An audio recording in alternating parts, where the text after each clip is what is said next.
ҳайдарқул ба мирак муроҷиат кард. харад ба савор шав. рост ба роҳи калон ҳай кун. аз ман ба хоҳарат ва язнiyat салом гӯй. дади 1-2 соат баъд рафта мерасад. ҳайдарқул пеш Саид Паҳлавон, мирак ва асо аз қафои вай ба пеши дарвоза ба роҳи калон фаромаданд. ёрдамчиҳои асо, 2 аскар ва 1 машкоб ки ҳама либосҳои ҳарбӣ доштанд, ба бозувонашон латтаи сурх баста шуда буд, постдорӣ мекарданд. яке аз аскарҳо ба пурсиши асо гуфт ки хотирҷамъӣ аст, ҳодисае рӯй надодааст. дар ин вақт аз беруни дарвоза овози суми асп ба гӯш расиду 3 сувор намоён шуданд. аскарҳо чанд қадам берун биромданд ки суворонро огоҳ кунанд, вале суворон ба аскарҳо аҳамият надода рост ба сӯи дади шаҳр асп ронан гирифтанд. истед, гуфтанд аскарҳо милтиқоро ба даст гирифта. сувораҳо ба дами дарвоза иста маҷбуран истоданд. чӣ гап? чаро моро медоред? бо дағдаға пурсид суворе ки дар пеш меистод. мирак гӯяндаро шинохта ба падараш муроҷиат кард. тапончаро ки ба сари полизми омадагӣ. шинохтам бачем, гуфт паҳлавон. наими талхро намебинӣ ки вай ҳам инқилобчӣ шудааст? асо ки дар пеш гузашта буд ба суоли савор ҷавоб дод. рухсатнома дошта бошед марҳамат, набошад як сари қадам фаромадан лозим мешавад. қоида ҳамин. рухсатнома худи ман, гуфт боз дағдаға карда сувор. ҷаноби асад махсум, гуфт наими талх соҳиб давлати худо нишон дода.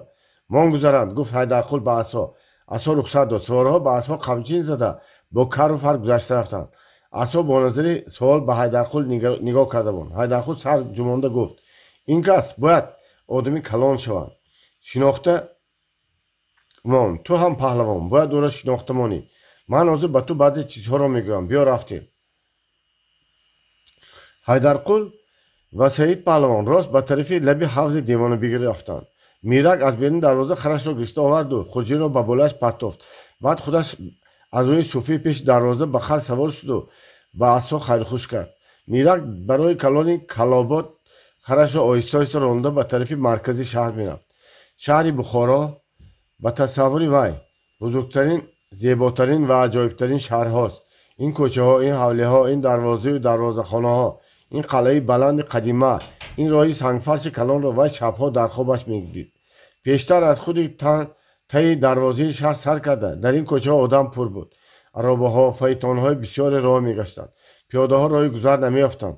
муллоҳо, саллакалонҳо, бойҳо, сарбозҳо пур буданд. ҳозир кӯчаҳо ҳамон аввалин ки барин. ана ҳамон кӯчаи Калобод, ҳавлиҳо, гӯё ҳама барҷо, фақат баъзе деворҳоро тири милтиқ лесида гузашта ё ки тири тӯб сурох кардааст ва баъзе деворҳо афтодагӣ, аммо дигар аломати ҷанг наменамояд. одамҳо ҳастанд, лекин одамҳои пеш аз инқилоб барин не. домлоҳо, саллакалонҳо камтар менамоянд, аммо кулочавор пӯшидагиҳо ба бозу ва гиребони худ латтаи сурхбастагиҳо, мӯзапӯшҳо, телпакдорҳо бисёр шуданд. бачаҳо ҳастанд, ана бозӣ карда гаштанд, лекин мактаббачагон наменамоянд. пештар онҳо ба гардани худ халта карда қуръон овехта мегаштанд. ба гумон мактабҳои руст бачаҳо намехонанд. пештар дар роҳи масҷиду мадрасаҳо муллобачаҳо бисёр буданд. ана маркази Калобод.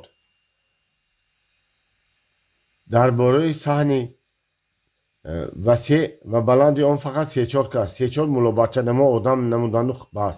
онҳо ҳам ғулғула намекарданд. ба рӯи мадраса дар тарафи рости роҳ ҳавлии Калобод ки мислаш пештарҳо обаш паст фурӯ рафта. машкобони бечора аз таки замин об мебаровардагӣ барин машкҳоро бағал карда то ба болои зинаҳо, ба болои суфӣ машкбарорӣ мебароварданд. дар гирди ҳавз дар рӯи суфачаҳои таи дарахтони тут бекорхоҷо нишаста ба оби ҳавз чашм дӯхта буданд. мирак аз пеши мадраса гузашта андак пеш рафта буд ки як манзараи ҳузновареро дида истода монд. дар он ҷо дар сари роҳи калон 2 ҳавлӣ тамом валангор шуда, хонаҳо сӯхта, деворҳои боқимонда сипсиёҳ шуда буданд. чанд кас дар даст замбару белу каланд роҳро аз сангу хоку чӯбу чахси он вайронаҳо тоза мекарданд. ҳавлии вайрона магар аз он ягон давлатманд будааст ки деворҳои нақшин ва гулу гулзорбурии он қисман ҳанӯз боқӣ буданд. аз байни сангу кӯлои хок шикастпораҳои зарфи чинӣ, латтаву путта ва шишамайдаҳо намуда меистоданд. ин манзара авзои миракро дигаргун сохт. дили шодӣ ӯро пардаи ғаму андӯҳ пешонда гирифт. وای که جنگ را هنوز چون بازی، چون مشق حربی سربازی، چون زد و خورد مقرری و چون کورشگیری میدانست. هرچند آواز توپ و میتیق را شنیده بود ولی تاثیر خرابی آوری آنها را نمیدانست. آهسته آهسته دهشت و فلاکت آوری آن را به درک کردن سر کرد. حالا از جنگ قریب 10 روز گذشته است. در هیچ جا توپ نمیپرانند، میلتیق نمیپرانند، اما علامتی آن هنوز باقی است. آدم ها صاحبان این حولی ها چیکار کرده باشند؟ نخود که همشان به زیر خاک ماندگی. میرا خرش را خلا دادند. زود به از پیش قرابازار گذشت و باز در بین عمارت های درست و آسیب ندیده به راهش دوام نمود. در سر چهاره‌ای کلفرهاد که گستچه‌های هنوز هم باقی و بی‌آسیب بود خرش را باز داشت. حولی خواهری وی در بازار چوب بود و حالا میبایست وی به طرف راست به روی دروازه سمرقند میرفت. لیکن کنجکاوی و آرزوی دیدن ارگ او را به سوی خود کشید. به خرش خلا زده به سوی رسته زرگران و تیز تاق زرگران حی کردن گرفت. دو مدرسه رو به روی پیش از رسته زرگران بودند و میرک نام آنها را نمیدانست. نیز پابرجاست. لیکن در صحن یکی از آن مدرسه ها حالا یکچند دیخان خربزه‌های خود را چیده فروخته ایستاده بودند. رسته زرگران خالی، دکان‌های بی‌تخته بنده که آن لوچ می‌ایستادند. زرگرها که با طلا آلا کار دارند از ترس نبرآمده بودند. در طی تاق باشد یک دو بقال دکان شده بودند و رفت آمدی مردم بسیار بود. در اینجا به نظر میرک رسته دولابی پیش از انقلاب کمی نمایان شده ماند. لیکن در طی تاق یک 200 قدم رفته بود که حیران شده ماند. مسجد کلان و منار مدرسه میرنره در جایش بود. فقط چوندکی منار یک طرفش افتاده و ویران شده بود. اما حولی خانه ها رو بروی مسجد کلان یک روز حولی های گذری میرکون نبودند. حتی راه نبود. آدم ها از بین سنگ و کلوخ و چوب و چخس کمی پیرهه کرده گذشته بودند. میرک میخواست که از دور باشد هم یک بار به ارگ نظر کند کنی چی شده باشد. بنابراین جرأت پیدا کرده خرش را حی کردن گرفت ولی چندان دور نرفت. رسته های جامه فروشان، قندلات فروشی و میسگران که از پیش دیوار مسجد کلان تا به طاق میسگران در قلبی ریگستان هر سه قطار کشال شده میرفتند. تمام سوخته و لنگار شده بودند.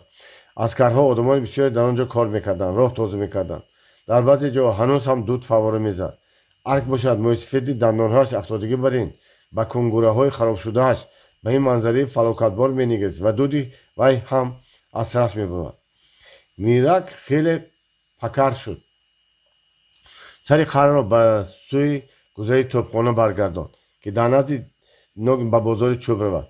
در آن کوچه بیکس قریب 100 قدم گذشته بود که در رو برایش یک آدمی کلوچه شلوار پوش برآمد که در تنش از بالای کرته کمزولچه چرمینه و در پا موزه نو داشت. آن مردک یک باری کمزولچه‌اش را برداشته در دست می‌داشت و گویا که دامنش چطور وزن می‌برده باشد آهسته آهسته و خسته حالان قدم می‌زد.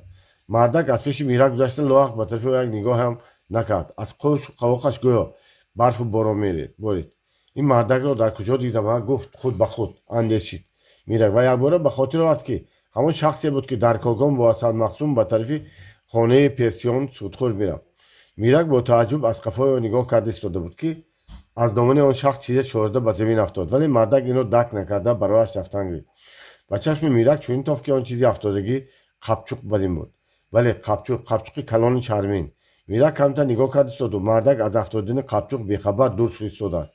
بنابراین زود به اسقر فرمود و دویده رفت قبچوق را گرفت. دید که خیلی وزن است. شده بدنش نگاه کرد و یک باره ترسیده ماند. در این قبچوق پر از طلای سکه بخارا، طلاهای زرد و سرخچتاب قطور چرخ کننده بسیاری بود. میرک به اختیار فریاد زد. تقا گفت. لیکن تقا به خطاب اهمیت نداده رفتن گرفت. میرک حیران شد. در ثانیه اول چیکار کردنش را ندانست. بعد از پس او دویده باز فریاد کرد. تقا ایستید گفت وی. این قبچوق از دامن شما افتاد. این قبچوق. اینو شنیده مردک فقط سرش رو برگردانده به سوی میرک یک نگاه زهرآلوده پرتافت و گفت چه اینقدر داد میزنی صحرای احمق؟ قبچوق. این دفعه با آوازی پست گفت میرک گویا که در نزد آن شخص گناهکار باشد. قبچوق شما. مردک قبچوق را از دست او گرفته به همان دامن چیزهایش گذاشت و به راهش رفتن گرفت. دیگر نه گفت نه گویا که میرک زوران باری او را وزین کرده قبچوق را داده باشد. آدمی غلطی گفت خود به خود میرک چیزی گم کردگیش را افتاد دادم. بارکالله هم نگفت. صدقه آدمگری شو. вай дар паси мардаки дуршаванда нигоҳ карда истоду даст афшонд ва ба хараш савор шуда роҳи хонаи хоҳарашро пеш гирифт. гузари бозори чӯб ба тарафи дарвозаи Самарқанд дар ҷиҳати шимоли ғарби Бухоро воқеъ гашта яке аз гузарҳои камбағалнишин ба шумор мерафт. ҳавлии Язди Мирак дар охири гузар ба девори қалъаи Бухоро наздик буд. Мирак хоҳараш ва бачаҳоро сиҳат саломат ёфт. Ба онҳо ҳеҷ осибе нарасида буд. дар хонаашо ҳама чиз бемалол нишаста буданд. омадани Мирак, харбузию мева тӯҳфаовардани ӯ хусусан ба бачаҳо маъқул шуд. чунон ҷанги сахт шуд ки мондан гирифт, гуфт ба пурсиши Мирак Язнаш. чоршабу-чор рӯз аз хона баромадан ҳам хафнок буду дар хона нишастан ҳам. одамои таххонадоштагӣ ба таххона ҷо шуданд. ҳавле чӣ мо на таххона дороду на болохона. бинобар ин мо таваккал гуфта нишастан гирифтем. бойҳо, давлатмандҳо ва амалдорҳо дар рӯзи сеюми ҷанг тиллои олояшонро бардошта қисман гӯр карда, қисман ба худашон бардошта аз шаҳр гурехта ба бағот ва ҷоҳои берунии шаҳрияшон рафтанд. мо ба куҷо меравем? ба тарафи қишлоқи шумо ба Когон рафтан ҳеҷ мумкин набуд. ҷанг дар ҳамон сӯ буд. бинобар он ҳар чӣ шавад шудан гирад гуфта бепарво нишастан гирифтем. аз осмон тир меборид. ҳама ҷо аз қурғоши майда пур шуда буд. арк месӯхт, растаҳо месӯхтанд. хайрият ба тарафи мо тир зоб наомад ки эҳтимол хотирҷамътар аст. камбағал будани шуморо медонистасте? гуфтамон Мирак нимҷиддию нимшӯхӣ. надонам, гуфт Язнаш. шумо медонистаст ё ки аз тарафи шаҳр дурӣ кард? чап буд. ҳар чӣ бошад ба ин сӯ тири тӯб хеле кам омад. рӯзи панҷшанбе амир гурехту рӯзи шанбе аскари сурх ба шаҳр зада даромад. баъд аз омадани аскари сурх шаҳр андак осуда шуд. одамҳо ба кӯча баромаданд ва ба беруни шаҳр баргашта омаданд. дӯконҳо кушода шуданд. лекин ҳозир ҳам ҳар рӯз сӯхторҳо шуда истааст. ҳама ҳайрон ки аз чӣ мешуда бошад. ҳаман дидам, гуфт Мирак. ҳозир ҳам баъзе ҷоҳо сӯхта истааст. ин аз тӯбу бомба негуфт амми Яздаи Мирак. ин сӯхторҳо худи одамои падарланити ҳамин шаҳри мо, дӯстҳо, одамҳои Амир Кадисоанд. қасдтан мекунанд, гуфтамон хоҳари Мирак. ҳамин маскобонро ва аҳолии шаҳрро ба оташхомӯшкунӣ кашонда истоданд. ҳоло аз ҳафт мо худамон об мекушонем. бар падари ин дӯстҳо лаънат. дӯкону ҳавлии хонаи мардумро ғорат мекунанду баъд оташ мезананд. лекин агар аскарҳои сурх бинанд ки ягон кас дуздӣ карда истааст, дар ҳамон ҷояш парронда мемонанд. ҳукумати нав ба мо нон, гӯшт, қанд дод, гуфт хоҳари Мирак. бепул. ба дигарҳо чӣ? ба дигарҳо ҳам мардум гузар рафта гирифта оварда истоданд. касе ки ба либос, палос маҳтоҷ бошад, ариза медиҳад. зуд чизи хостагиша мегирад. нақд ку, гуфт Мирак. агар мо дар шаҳр мебудем, ман албатта якта мӯъза мегирифтам.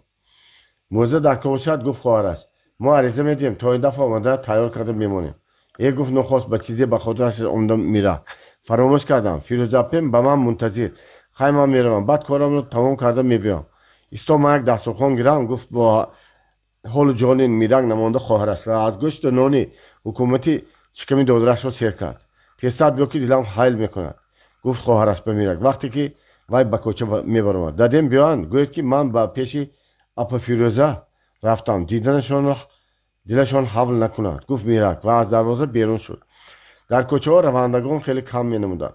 гашти рӯз буд, гармии ҳаво хеле паст фур омада, кӯчаҳо соя шуда буданд. Мирак аз гузари сарои сабзӣ гузашта рост ба таи тоқи Заргарон, баъд ба растаи Сӯзангарӣ, ба таи тоқи Телпак расиданӣ буд.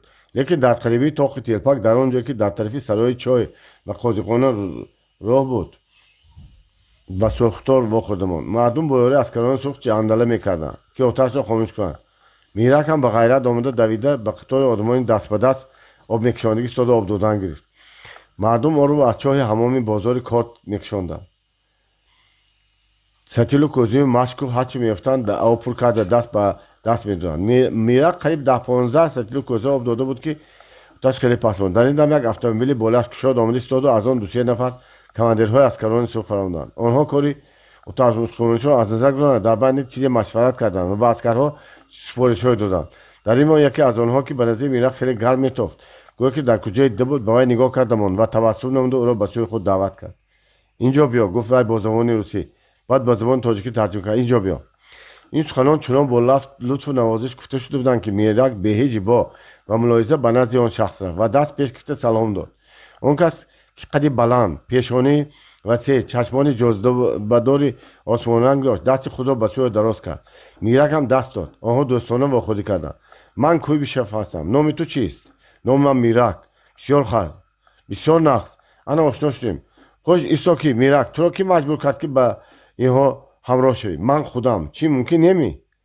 ممکن البته، لیکن این کار از این کار دیده بازی تماشا کرده گردی نقد مگر آخر اینجا سوزن مالش می؟ نه البته آتش را خاموش کردن ضرور، لیکن میرنگ نخست ممدانایی کرد خودین کویش را برید. ضرور که باشد من هم از بری تماشا گذاشتم. دکان حولی مردم را نجات دادن کار.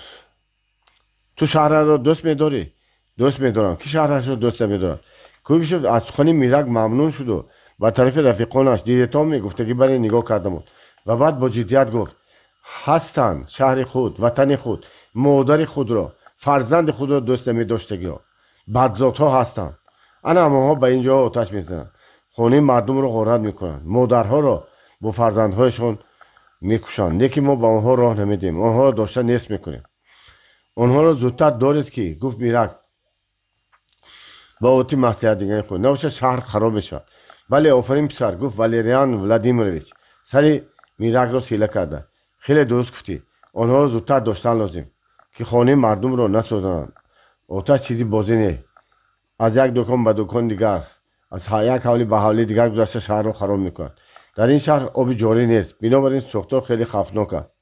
در این دم دو سالدات همه آدمی کمزورچی چرمی پشت را دستگیر کرده گرفته آوردند و وضعیت نظامی دست به چکه بود و به کویشف شونه عرض کردند. این شخصی نامعلوم را در اثنای خزینه دزدیش داشتیم. از بالای ارگ چیزهای قیمت بها را دزدیده بوده ایستاده است. البته خودش را انقلابچی مینامیده است و از نام انقلاب مال خلق را غارت میکرده است. بله همین طور.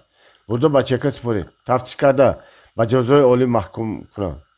پس از این هم هر کسی که خواه از خودی خواه از بیگانه دیدید که دزدی میکند مال مردم یا که چیزی مال دولت را به غارت میبرد، دارید و به چکه به تریبونال سپرید که به سخت‌ترین جزا گرفتار نمایند. چیزهای به غارت برده او را یافتید، همش را گفته به خزینه سپردید. خبچوق را چی پرسید میرکی بیقرار. یک خبچوق چرمین کلام پر از طلا بود. خبچوق رو هم سپردیم. جواب داد یک سالدار. تو از کجا میدانی؟ با تعجب پرسید کویبیشو. من او را دیده بودم. گفت میرک یک دامن چیز میبود که نخست خبچوق افتید. من از زمین برداشته برده دادم. به جای رحمت گفتن صحرایی گفته حقارت داد. مال که دزدی ترسیده است. گفت کویبیشو و به سالدات ها مراجعت کرد. آفرین رفیقان، از نام من به فرماندهتان گفت که شما را به مکافات پیشنهاد کنم. و خلق مهنتکش خدمت میکنیم. گفتن هر دو سالدات برابر. برید دورا. خطاب کرد کویبیشو. سالدات ها غارتگاه را پیش انداخته بردند. تو میرک گفت کویبیشو بچه نقص هستی، بچه به غیرت، بچه صافدل، بچه خوشبخت. انقلاب و حکومت سویتی به تو بر این بچه های مهنتکش تمامی شرایط را به وجود میآورد که سبزید، نشونما یابید و در آینده صاحب مملکت گردید. خیر تا بار دیگر و پدر و مادرت از نام من سلام گوی. خیر رفیقان، رحمت به شما. کویبیشوف به حاضران خیرخوش کرده به ماشین سوار شد و به سوی رگستان رهسپار شد. میرک در طی دروازه مزار قریبی نماز عصر آمده رسید. فیروزه در انتظار او پا می‌سوخت. از دور آمده او را دیده اعصاب به فیروزه خبر داد و به پیشواز اتاق آمدی دارم. چرا اینقدر حیل کردی؟ با آتش خاموش کنی آدم دادم. کاماندر کلان کویبیشوف را دیدم. نخواد گفت فیروزه. در کجا؟ در طی راسته سوزنگران. گفت میرک میخواست بگو خیر برم. با گپ اساس گفت شهدی او را شکست. балага иш буёр кетига югур ва бача кор фармо ба ҷоят қудрат дав. гуфт вай зарбулмасли ӯзбекиро тамсил карда. кори зарур ва муҳимро ба бача бовар кардан хуб набуд. гап дар сари кор не. гуфт фирӯза кор дар ҳар вақт мешавад, лек ман аз худам хавотир шудам. чӣ шуда бошад? гуфта фаҳмидам. хайр зарар надорад, камтар дам гирад бад меравед. ҳамин гуфтугӯ ба мирак сахт мерасид, зеро ки вай то ин дам худро дар арши аъло медид. хурсанду бо ифтихор буд ки бо худи кӯйбишов با کلانترین کماندرها واخورده صحبت کرد و تعریف شنید. این کاری هزیل نه. کویبیشوف واخوردی کرده حال و احوال پرسید و پدر و مادرت سلام گفت. شاید اصلا کویبیشوف را از دور هم ندیده است، شاید آوازش را هم نشونده است، اما او را میرک را پسند نکرده گام میزند. او را بله چه میگوید؟ انا فیروزه خاله مهربان گفتم. انا مایوس شدیم او را دیده به نظرش آمده و پرسید هاوکا جان چی به خفه شدی؟ یا که با آتش خاموش کنی ارداد مانده شدی؟ بیا شین چای خورد دم گیر. نه گفت، هیچ گم نگفت. بیاید میرویم، بیوقت شد، دادیم جنگ میکنن. خیر ملش حاضر میرویم، من یک به خونه دارم میبرم. خیر من در همینجا میشینم. گفت میرک. فیروزه به حجره تی ایوان دروازه خانه در آمد. میرک برای صوفی تگی ایوان نشست. از بیرون شهر رانندگان کم نبودند، لیکن از درون شهر و به بیرون برآمدگان هم بسیار بودند. اکثریت دهقانها بودند که چیزهای آهردگیشان فروخته، میخدگیشان خریده، بخر و اسبها و روباهایشان بار کرده برآمده به قشلاق‌هایشان میرفتند. بسیاری آنها را اسباب و آدمان وی تفتیش نمیکردند. همین طور یک نگاه میکردند و گزارنامه میفرستادند. وقتی که در فایتون دو اسبه یک مردکی بدقواق در تن و از بالای شلواری خاکسترنگی ماهو جامعه علاچی استرشاهی در پا بازی امریکان پوشیده، به سر از بالای موی ماشوبرین سلچی سفید بسته با وقار غرور گذشت. اسا و عسکرها دست به چکه برده سلام نظامی دادند. میرک حیران شده از فیروزه پرسید که این کس کی بودند؟ این کس رئیس چکه حاجی حسنبک میشوند. گفت فیروزه آدمی کلان، حکم کش در دستشان. حکم کش؟ حیران شده پرسید میرک. انقلاب شد که باز حکم کش چی به؟ انقلاب هم به حکم کش دارد. گفت فیروزه برادران دست داده. عکس انقلابچی ها طرفداران امیر باسمچی ها به دست رفتند، چکه تریبونال حکم کش میبرد.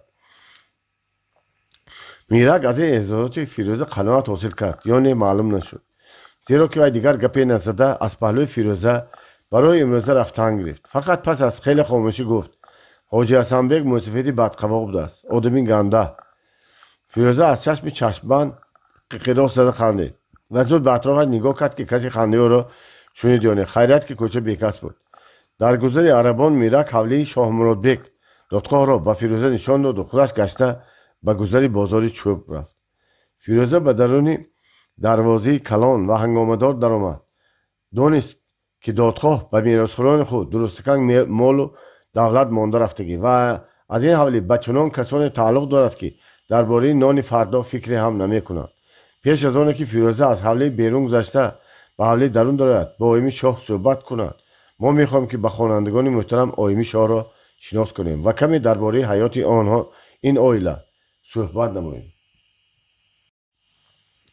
در عهد حکمرانی امیر مظفر در سنه 1285 هجری که مطابق 1869 میلادی است، والی کوخان خدایارخان مجبور می شود که از اختشار دوباره داخل مملکت سرگریز شده به امیر بخارا پناه برد. آن وقتها در دربار خدایارخان سپاه جوان خدمت میکرد که شاه مرادبک نام داشت و بنابر جسارت و بلاغتش از والی کوخان مراتبه گرفته در قطار مقربان وی درآمده بود. شاه مرادبک با وجود جوانیش، آن وقت 25 ساله بود، آدمی دوراندیش با عقل و تمیز و مدبر شده عیاشی و بیعقلی های خدایارخان را معقول نمیدانست و همیشه در این باره به خان نصیحت ها داده او را از راه بد برگردانده نمیشد. اما نصیحت و نصیحت های او به سنگ خارا تاثیر داشتند و به خدایارخان نه. از این حال شاه مرادخان خفه میشد و مایوسی به خانهاش برمیگشت. نقد نکردیم زنک، میگفت وی به دماغی سوخته و محزونی به زنش. از دربار خان نان خوردن زهر خوردن بوده است. مقرب خان بودن با اجل هم نشین گشتن قطعی برابر بوده است. افسوس که به این حقیقت دیر پای بودم. غرور جوانی و منصب پرستی پیش چشمم را گرفته بودند. زنی شاه مرادبک دختر یکی از خویشاوندانش بود. خیلی عاقله، باسواد و شاعره بوده. همیشه در دست کلیات سعدی و همسه نظامی دیوان نوایی بود و به شوهرش مونس و غمخوار و صاحب مصلحت بود. باز شد که اینقدر غصه میخورید؟ پرسید زنک با احوال شوهرش پای برده. گفتارتان به تمثیل شاعران مانند شده رفت، مگر یگان حادثه روی داد؟ بله گفت با تبسم. به زنش نگاه کرده شاه مرادبک. بله عزیزم، وقتهای آخر نمیدانم از نشعه شراب یا که از تاثیر فلاکتبار دیگری از چیست که خان ما لطه بیکاره شده مانده است. نه آن جسارت و غیرت پیشتره که مرا به خود مفتون کرده بود، نه آن عقل و تمیز که سزاواری حکمرانی مملکت بود. نیست، لطه شد.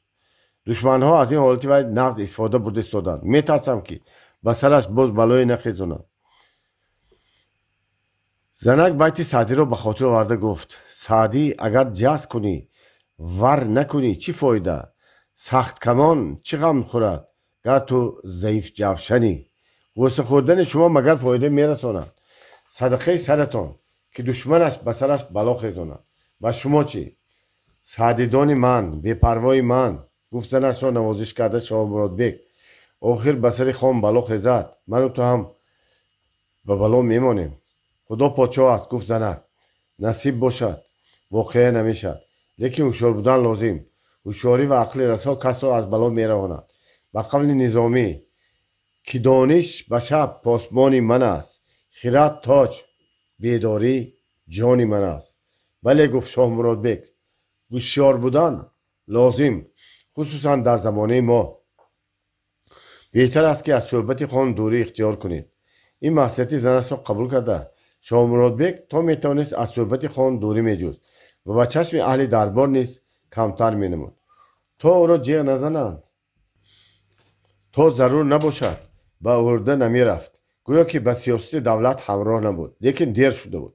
در وقت اغتشاش شاه مراد بیگ نیز مجبور شد که زن و فرزندهایش را برداشته به کوچ و کوچمن به بخارا سفر کند. روزهای اول بخارای شریف با وجود همین شرافتش، با همین مسجد و مدرسه هایش، با همه رسته و بازارهایش، با همه شکوه و جلالش که بیشبه از کوخم بارها کلانتر و بارها باشکوهتر بود، به شاه مراد بیگ و زن او معقول نشد. لیکن دو پسری وی که مکتبخوان شده بودند از این سفر و از این مکان نو بیحد شاد و ممنون بودند. امیر مظفر خواست که شاه مراد بیگ جوان را به کار کشد و از جسارت و دلاوری او استفاده برد، لیکن وی با صد بهانه عرض آورده از تکلیف امیر سر پیچید. خدایارخان هم در این باب به وی گوی مدد رساند. به امیر گفت که به حرمت خاطر وی به شاه مراد بیگ کاردان نباشد، ماند که وی آسوده باشد. به هر حال امیر مظفر به شاه مراد بیگ منصب داد و رتبه معین کرد و هرگاه به دربار آمد ایستاده او خواهش نمود. شاه مراد بیگ در گذر عربان به یک حوله پادشاهی جا گرفته از روزهای اول استقامتش چاک کنانده آب برآورد و در پایان صوفی حوله بیرون و حوله درون گل و گلزار برپا کرد. تاک شناند، خوازی انگور برداشت و کمی باشد هم آن حوله را به حوله قوقندی خود مانند کرد. روزها و هفته ها از حوله بیرون نمی برآمد. در دست کلان در گلزار کار میکرد، با سطل آب میکشاند، تاکبری و گل بازی میکرد.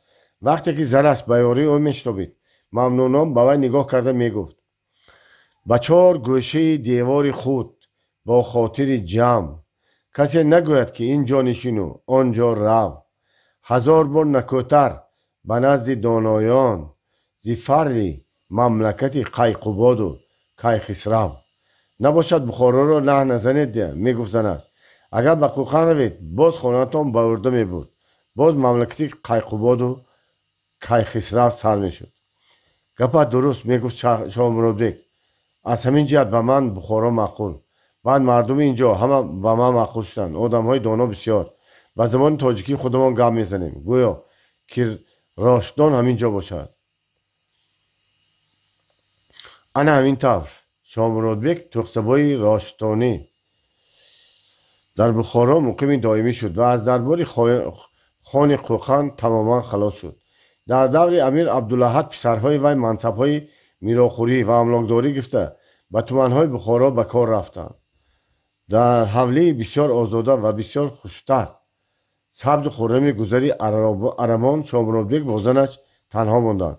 زنی او که بیکاری را دوست نمی‌داشت دو سه نفر دختران همسایه را آورده به آنها سبق میداد، کتاب میخواند و بیگانه در روشنی لامپی در پیلته کشیده دختر استاده به شوهرش قصه های عشقی میگفت. شاه مراد بیگ 100 بار به خدا شکر میکرد که صاحبی همین طور زنی به معنی شده است و میدانست که داشتن این زن این طور رفیقه حیات خودش یک دنیاست. نمیگفت وی به من دیگر چیزی لازم نیست، ریسک و روزی را خدا میرساند. بچه ها کلان شده راه و رویش جای مقام خود را یافتند. به من تو باشی و صحبت تو کفایه. گپتان درست، میگفت زنک. لیکن آدم گریز شده تماما ترک دنیا کردن هم خوب نیست. میگویند که امیر عبدالاحد خودش شاعر است، شعر را دوست میدارد. مالش گاه به رکابش رفته خودتان را نشان داده بیایید. بد نمیشود، بد میشود، گفت با طور قطعی بردک و خاموش ماند. زنک هم کشتی دوخت ایستاده چند دقیقه خاموش موند. بعد گفت هجلت نام شاعر بوده است. کدام روز در یک بیاض یک بیتی او را خواندم. میگوید که هیچ کس هجلت نصیب داغی بینفع این مباد، چتر شاهی گر نباشی سایه دیوار باش. من نه چتر شاهی شدم میخوام نه سایه دیوار. من والا و شیدای تو هستم. همین بس است. در بهار سال 1896 در عائله شاه مرادبک باز یک فرزند دیگر، یک دختر پیدا شد که نام او را همراه خان ماندند. دختر نداشتی، گفت خرسندانه شاه مرادبک. همراه نداشتی، انا اکنون همراه ناک شدی. خودت بر این زیبا چشم و ابرویش از حالا کس مفتون میکند. کدام عرب دوغ خود را ترش گفته است. گفت با تبسم زنک شما هم دختر خودتان را تعریف میکنید. نه خودت یک نگاه کن، این پری دختر میشود. در حقیقت همراخان پری دختر شده ماند. در سن 10 سالگی هر کی او را بیند به اختیار حیران شده میماند. طبیعت گاه چنان سخی میشود، چنان اعجازها به میدان میآورد که کس گمان میکند گویا قصداً و مخصوصاً کرده باشند.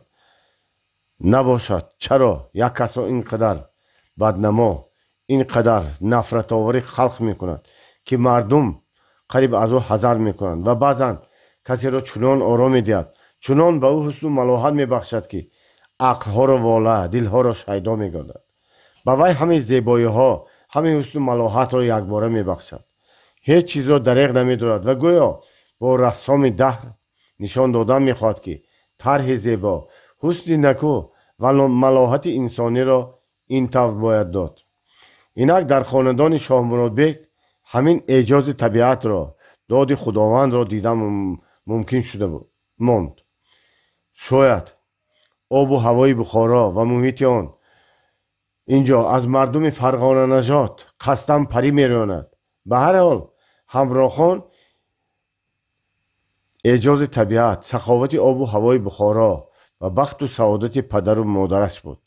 قدش موزون و در سن 10 سالگیش حتی نمایان بود که وی سرقامت می شود. چشم سیاه، دلفریب، جاذبه دار و نگاهش افسونکار، ابرو سیاه پیوسته و مثل کمان که صد سالها باز شاعران ابروی دلدار را مثل همین طور تصور میکردند. در حال مثل قنچه، لبها تنک، خصوصا یک خال سیاه که در کنج لب بالایش جا گرفته بود. با حسنش حسن زیاد شده میستاد.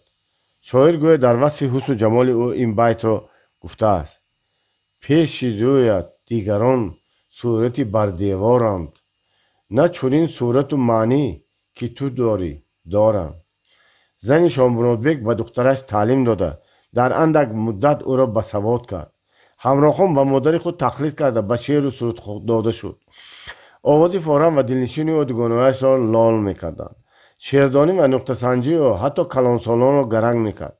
همیشه در صحبت دوگانه ها بغیر از بیت برک، سرودخوانی و قصه‌گویی دیگر شغل نبود. همراخان این زنی ارکه بود، از چیز کمبودی نداشت و کسی به او سخنی سخت گفته نمیتوانست. هم پدر و هم مادر او را نازکانه با لطف و نوازش و سخنهای نرم تربیت میکردند و بالای وی 7 لرز بودند. وقتی که سن همراخان به 12 رسید، یک روز شاه مرادبک از بیرون به حولی درون به خانه دخترش درآمد. دید که وی گریه کرده خوابیده است. پدر حیران و سراسیمه شد، دست تو پا گم کرد. همراخان گفت وی با تو چی شد؟ برای چی گریه میکنی؟ همراخان به جای جواب باز سخت‌تر گرفت. واهمه پدر باز افزود: گپ زن، دل من نخراش. گفت وی چه حادثه روی داد؟ مادرت کنی همام رفتن. گفت گریه آلود همراخان. برای همین هم گریه می؟ نه. گفت مثل بچه ها پایک زده همراخان و از پدرش رنجیده پشتش رو گردانید. خیلی چی به گریه میکنی؟ فهمون. همراخان مدت حقوقنون گریست و بعد از جا برخواسته نشسته لب‌های چشمش را پاک کرده برای پدرش تبسم کرد. لیلی مرد. کی مرد؟ کدام لیلی؟ باز حیرانتر شده شاه مرادبک پرسید. лайли дия гуфт боз сахт карда гуфт ҳамрохон маҳбубаи маҷнун. вай хам шуда аз рӯи болиш китоберо ки афтода хом мекард ба даст гирифт. шомуродбек ба маънои сухани духтараш пай бурда аввал оҳиста баъд ба қоҳ баланд хандид. эй илоҳӣ зинда бош дия, гуфт вай ниҳоят аз ханда ба зур худдорӣ карда. кас барои ҳамин ҳам гиря мекунад. вай як қиссаи афсона дия ба таъсир бароят гуфта ҳамин хел менависад. ин кадом лайли маҷнун? навоимӣ? ҳа, низомӣ. нақс. низомӣ хеле ба таъсир менависад. дар вақташ модарат ҳам гириста китоб мехонд, хусусан низомиро.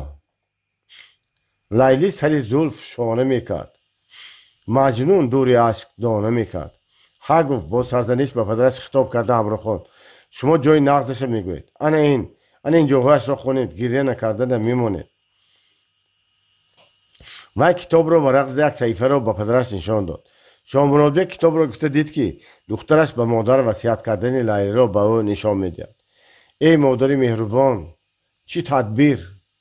коҳу барра заҳр хӯрда ба шир. бас гуфт аз дасти падараш китобро гирифта ҳамрохон. боз мехоҳад ки гирья кунам.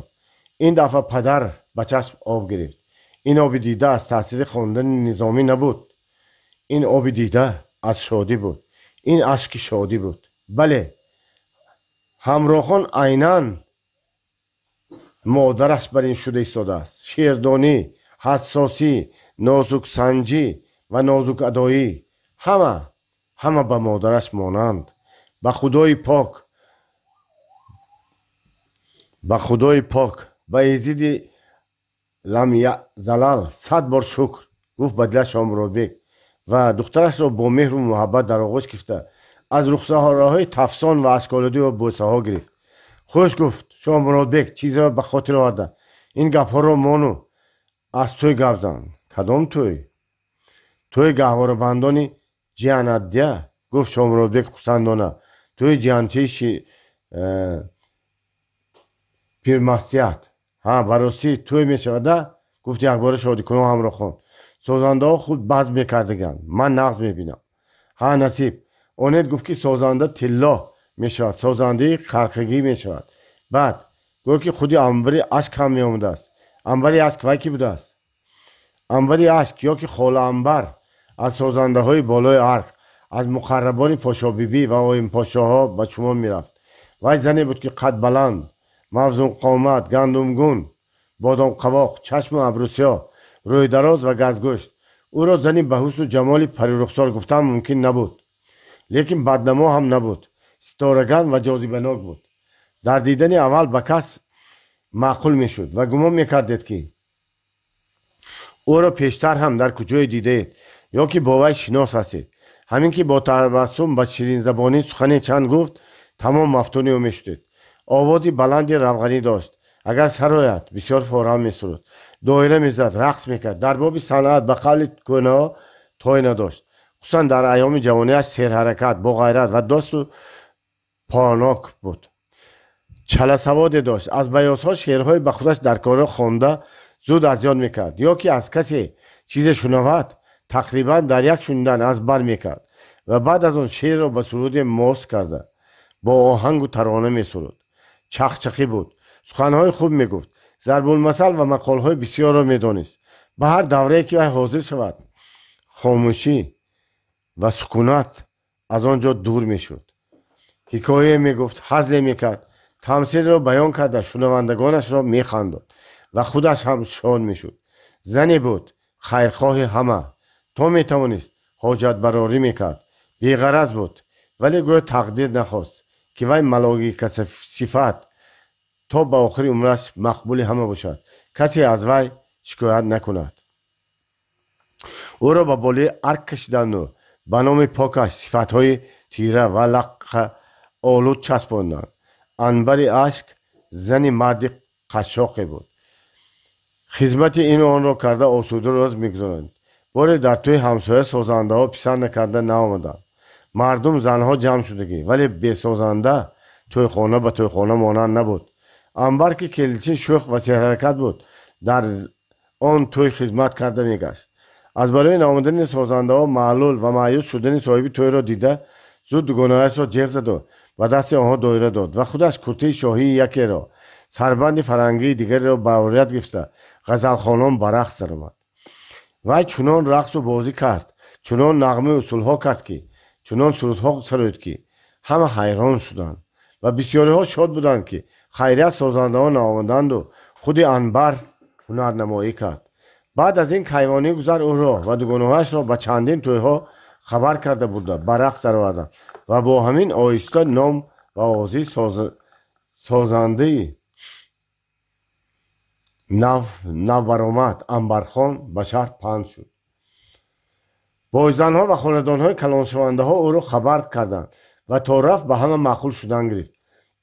کسب سازندگی به خود انبر هم معقول بود، لیکن به وی روزگارش درست نگاه کرده نمیتوانست. آوازی او چنان پهن شد که همه میخواستند به توی خود انبر را جیغ زنند. از بس که یک دندانی پیشش کمتر از لبش برآمده میایستاد، کدام یک ظریفه به او لقب اشک را داد و با همین انبری اشک شده ماند. آن وقتها در بخارا به سازنده ها، به آیبونلا ها، به بیبی خلیفه ها و آدمان مشهور البته یگان لقب میدادند و با همین آنها را از دیگر فرق میکردند. انبری اشک هم لقب خود را فهمیده چندان نرنجید، حتی خودش هم گفتن گرفت. وقتی که انبر به دعوت بالای ها به ارده امیر رفت، از خود بزم اول به پاشاخوان ها و پاشابیبی ها معقول شد. آهسته آهسته انبری اشک یکی از مقربان مادر امیر آدمی خاصی پاشابیبی گشت و به پایان به تویهای فقرا کمتر میفراماندگی شده ماند.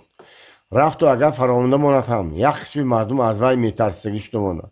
در بین رمردم آوازه پهن شد رفت که انبری اشک وظیفه دختریابی امیر را اجرا میکند، لیکن در حقیقت این نادرست بود و این کار را به هیچ وجه نمیکرد و کردنی هم نبود. فقط یک بار واقعه روی داد و مجبور شد که دختری سرکرده را نشته دهد و بعد از آن به این کار شغل نکرد. واقعه هم این طور شده بود. در ایام اولی به ارده کشته شدنش در آخرهای سلطنت عبدالاحد بار در حوالی یکی از سرکرده های سپاهی معتبر امیر توی کلتچه پوشانی یگانه دختری آن خاندان برپا می شود. از بس که آن وقت انبری اشک مشهور شده بود، دختر می خواهد که به تویش البته انبری اشک باشد. بنابراین به انبری اشک کس می فرستند، اما وقت قبول نمی کند. ارز گفته بهانه می آورد، لیکن دختر دو پایش را به یک موزه جای کرده هاشا انبری اشک می گوید و توی خانه را به سرش می بردارد. در آن حال خودی سرکرده مجبور می شود که به بالای ارک برآمده به شام بیبی مادر امیر عرض کند. مادر امیر انبری اشک را جیغ زده خواهش میکند و امر میدهد که به حوالی سرکرده رود و توی آنها را آباد کند.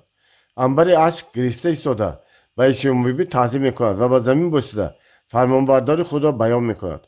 وقتی که وی با دو نفر دایره زنهای خود برای به توی رفتن تیاری میدید، یکی از آنها پرسیدند کلین او کلین، چی به اول به این توی رفتن نخواستید؟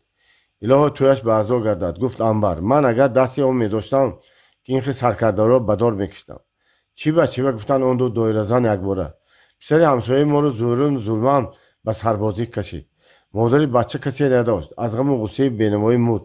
خونهشان پادشاهی شد. الهی خانه این خونخوار گورش شود. من اصلا نمیخواستم به تویش روم، لیکن چیکار کنم که خودم بیچاره هستم. خیر خدا جزایش را میدهد، این غم نخورید.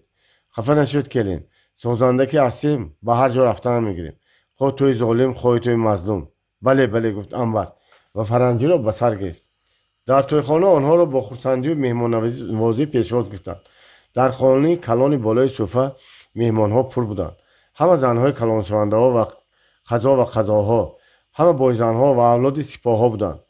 انبری اشک به دایره دستش به پایین خانه نشسته صاحبان توی را مبارکباد کرد و بعد از دهان شیرین کرده نفس راست گرفتن یک پایت بزم کرده داد. همه از رقص و سرود و صنعت او به چرخ آمده بودند. لیکن در آخری بزم وقتی که وی در میانجای خانه را ایستاده مشوش خانه میکرد و کدام زنی عشقیه به او جواب میداد، دختری صاحب خانه که این توی کلتچ پوشانی او بود از نزد دوگانه‌هاش آمده به خانه درآمد. در برابر دیدن انبری اشک قهقه زنان خندید و بلند و بر هوا گفت ای بی انبری اشکش همین دندانی اشکش کنی. انبر شعر خواند ایستادگیش در نیمی سطح از میانه برید و خاموش شد و با چشمانی پر از قهر و غضب برای دختری شهتاف و بی‌معنی نگران ماند. مادر دختر که در دهلیز بود دویده به خانه در آمد و خواست که دخترش را کشته برود، لیکن دختر به او تن نداد. بچه اینقدر مینازی گفت وای با تمسخر و تحقیر برای عنبر نگران شد.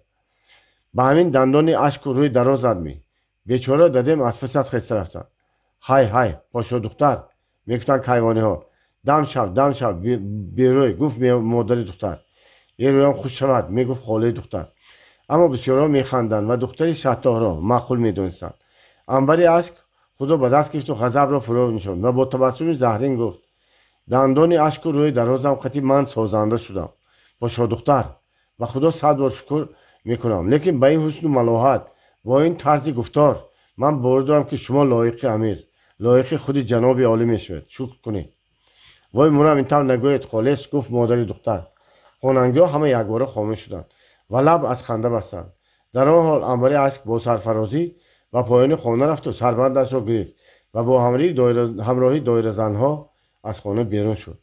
وقتی که فرنجی برصد در کوچه و رسته های سرقوهای بخارا و سوی خانه خود میرفت، عنبر اشک گویا چیزی را نمیدید و چیزی را نمیشنید.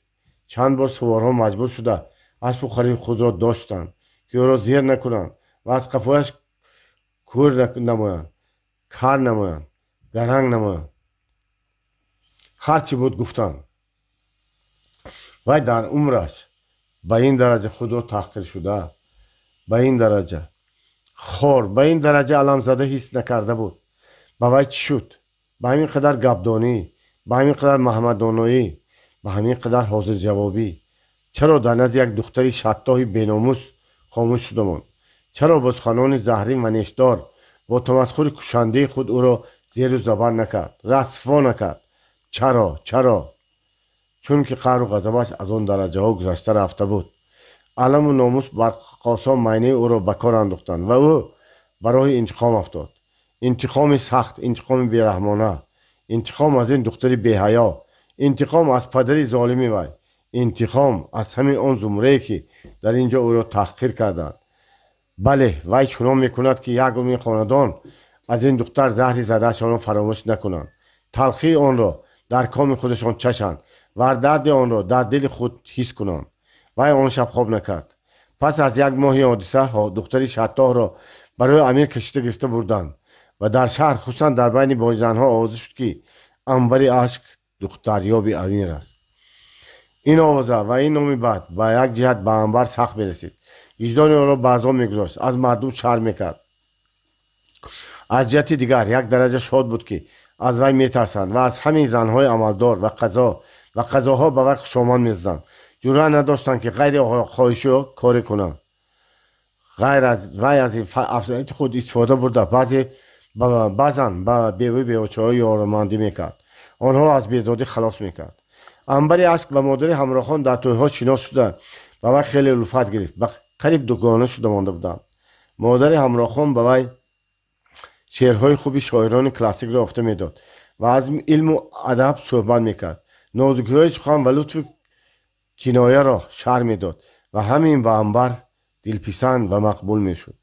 یکی اتفاقا چنان راستا آمد که وی یگان بار هم مهمون خاندان نشده و همراهان را ندیده بود. وقتی که مادری همراه عنبر اشک را خبر کرده آمد، همسایه و یار آشنا او را طعنه کردند. بیدرک کردید، گفتم وی، در خانه دختری قدس دارید و باز عنبر اشک را خبر میکنید. خدا نکرده خبر داده ماند از دخترتان محروم میشوید. هیچ گپ نمیشود، میگفت خودباورانه مادر همراهان. عنبر اشک آنخیله آدم نه، اگر باشد هم به خاندان ما خیانت نمیکند. برعکس وی کیها باز آرزو میکرد که در یگان توی ما خدمت کند.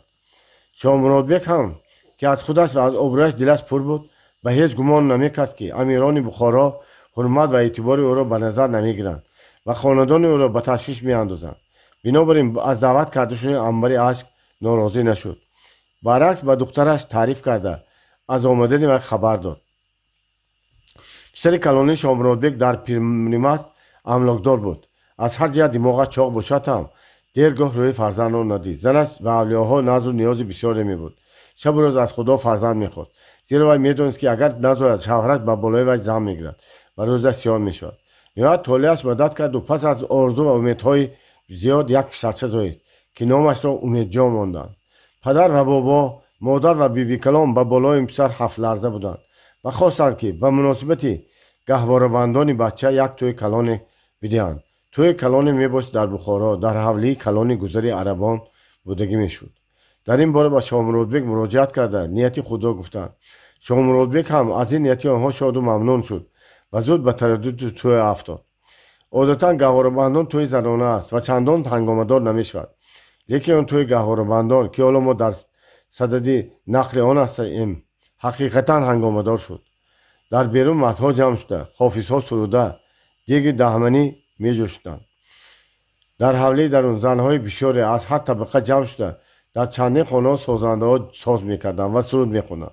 در خانه کلانی پس از رقصیدن سازنده تلا سازنده کرکگی به سرود ترانه ها هنرنمایی کرد و نهایت انبری عشق به میان خانه برآمد و چنان رقصید چنان غزلخوانی کرد که همه به شوق آمدند. در این توی در این بزم وی همه هنرهای خود را نمایش دادن میخواست و به حس ساختگی از دل و جان کار میکرد. حاضران که دیرباز او را ندیده بودند و از این هنرنمایی و صنعت او گرنگ و حیران میشدند مفتون میشدند. چطور که در تویهای کلام میکردند در این گهواره‌بندان هم با میهمانها لعله های شیره‌بار با مرباهای زعفرناک انشالله های گلابیناک قندلات های پستگی رسته های قرچگی و حولاهای لوز کباب آش و توقس نان و قند و نبات گذاشتند. پس از خوردن و آشامیدن رقصیدن ها در خانه کلان بالای صوفک زنی زایده در آنجا بود. مراسم گهواره‌بندان سر شد. گهواره نوی رنگین که گوشک‌هایش سوادکاری کرده شده بودند برای می درخشیدند. با گهواره پوش‌های بخمل و شاهی فرنگی با تختپوش و پاپوش و توبک و سمک‌های نو آرا داده شده بود و میان خانه گذاشته شده بود. در یک طرف گهواره زنی زایده نشسته در طرف دیگرش مامادایه و کیوانی گذر جا گرفتند. پیش از همه یک تا نان روغنی نظرکی را آورده به زن زایده دادند و از یک دبش کسی به درنی گهواره گذرانده آن را به مامادایه داد. از دست مامادایه چنگ زده کیوانی گذر گرفت و از دست کیوانی گذر دختر بچه های شوخی در آنجا حاضر ایستاده بودند نان را بوده برای حوله تاخت از پس و بچه ها تاخته رفتند.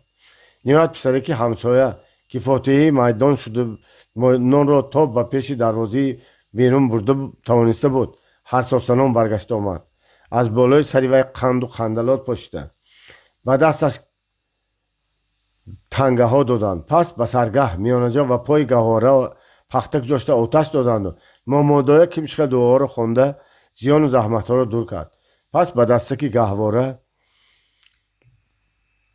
حرق تومارها شبه های چشم سرمیساق و سیاهدانه آویختند. به بالای دستک گهواره چهارمغز شکستند. یک کله گوسفند را که در آن توی کشته شده بودند پخته آورده کفاندند. پس از همه این کارها بچه را یکی از کمپیرها گرفته قصداً چپه پایهاش را به جای سر و سرش را به جای پای گذاشته پرسید همین طور مانمی؟ نه گفتند حاضران.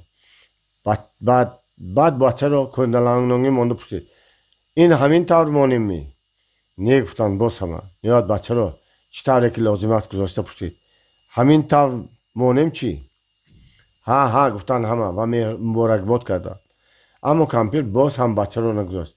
پس از درست گذاشتن دعاها خوانده زیان و زحمت ها را حی کرده آمدن صاحب گهواره را خبر داده بعد ماند و دست و پای بچه را بست و نیمی پایانی گهواره را پوشاند. در این حال اثر زن زایده و گهواره بچه باز قند و خندلات پسته و میز و چهارمغز پاشیدند. تنگه های بسیاری نثار کردند که حاضران به نیت و آرزوهای کلان آن چیزها را و تنگه ها را طلب کرده گرفتند. پس از این زن زایده و گهواره را به پیشگاه خانه جا داده سازنده ها باز به بزم سر کردند. این دفعه سرودها به بچه و مادر بچه بخشیده شده بودند. بچه جان بچه خدا نگهبان بچه. انبری عشق که به این حوله به این خاندان بار اول آمده بود تا به حال همراهان را ندیده بود. همین که چشمش به حسن و جمال وی افتاد محو و مات شده ماند. این کی؟ با مادر دختر خطاب کرده گفت این پریزاد دی باغ ایران را از کجا افتید؟ دی آدمیزاد این طور نمی شود. توف ба гиребонтон туф кунед, гуфт модари духтар. ва яктаю ягона духтари азизи ман чашм накунед холаҷонаш. ман чашм надорам, гуфт Амбар. ҳамаи хосиятҳои чашмро худо ба ин пари духтар додааст. илоҳо умраш дароз шаваду бахташ сафед бошад. ҳамроҳон ки ин ҳама таърифро мешунид, хиҷолат кашиду барои молаш рӯяшро пӯшонид ва хост ки аз назди Амбари аз гурехта равад. шарм накун духтарам, гуфт модар. ин Амбархолаат ҳамин хел одами шӯх. ту мехостӣ ки рақсу усулро омӯзӣ. ана устоди ин корҳо ҳамин холаат дия. ҷонам қитӣ, гуфт Амбар. аз ҳу пага сар мекунем. духтарамро чунон кунам ки ба як даст бардоштанам олам қурбон шавад. малаш пагао биёед, гуфт ҳамроҳон. ба пеши дугонаҳояш рафт. худо аз чашми бад нигоҳ дорад, гуфт тамом. аз паси вай Амбари ашк. илоҳӣ, гуфт модар ва ба Амбар муроҷиат кард. аз ҳеҷ кас хафам несту аз Гулшан метарсам дия холаҷонаш. барои чӣ? магар вай ҳамроҳонро дида буд, гуфт маҳзун карда модар. душманҳо ба вай роҳ нишон доданд. кадом рӯз бо баҳоне даромада омад. меҳмон кардам ва рӯи рост набошад ҳам.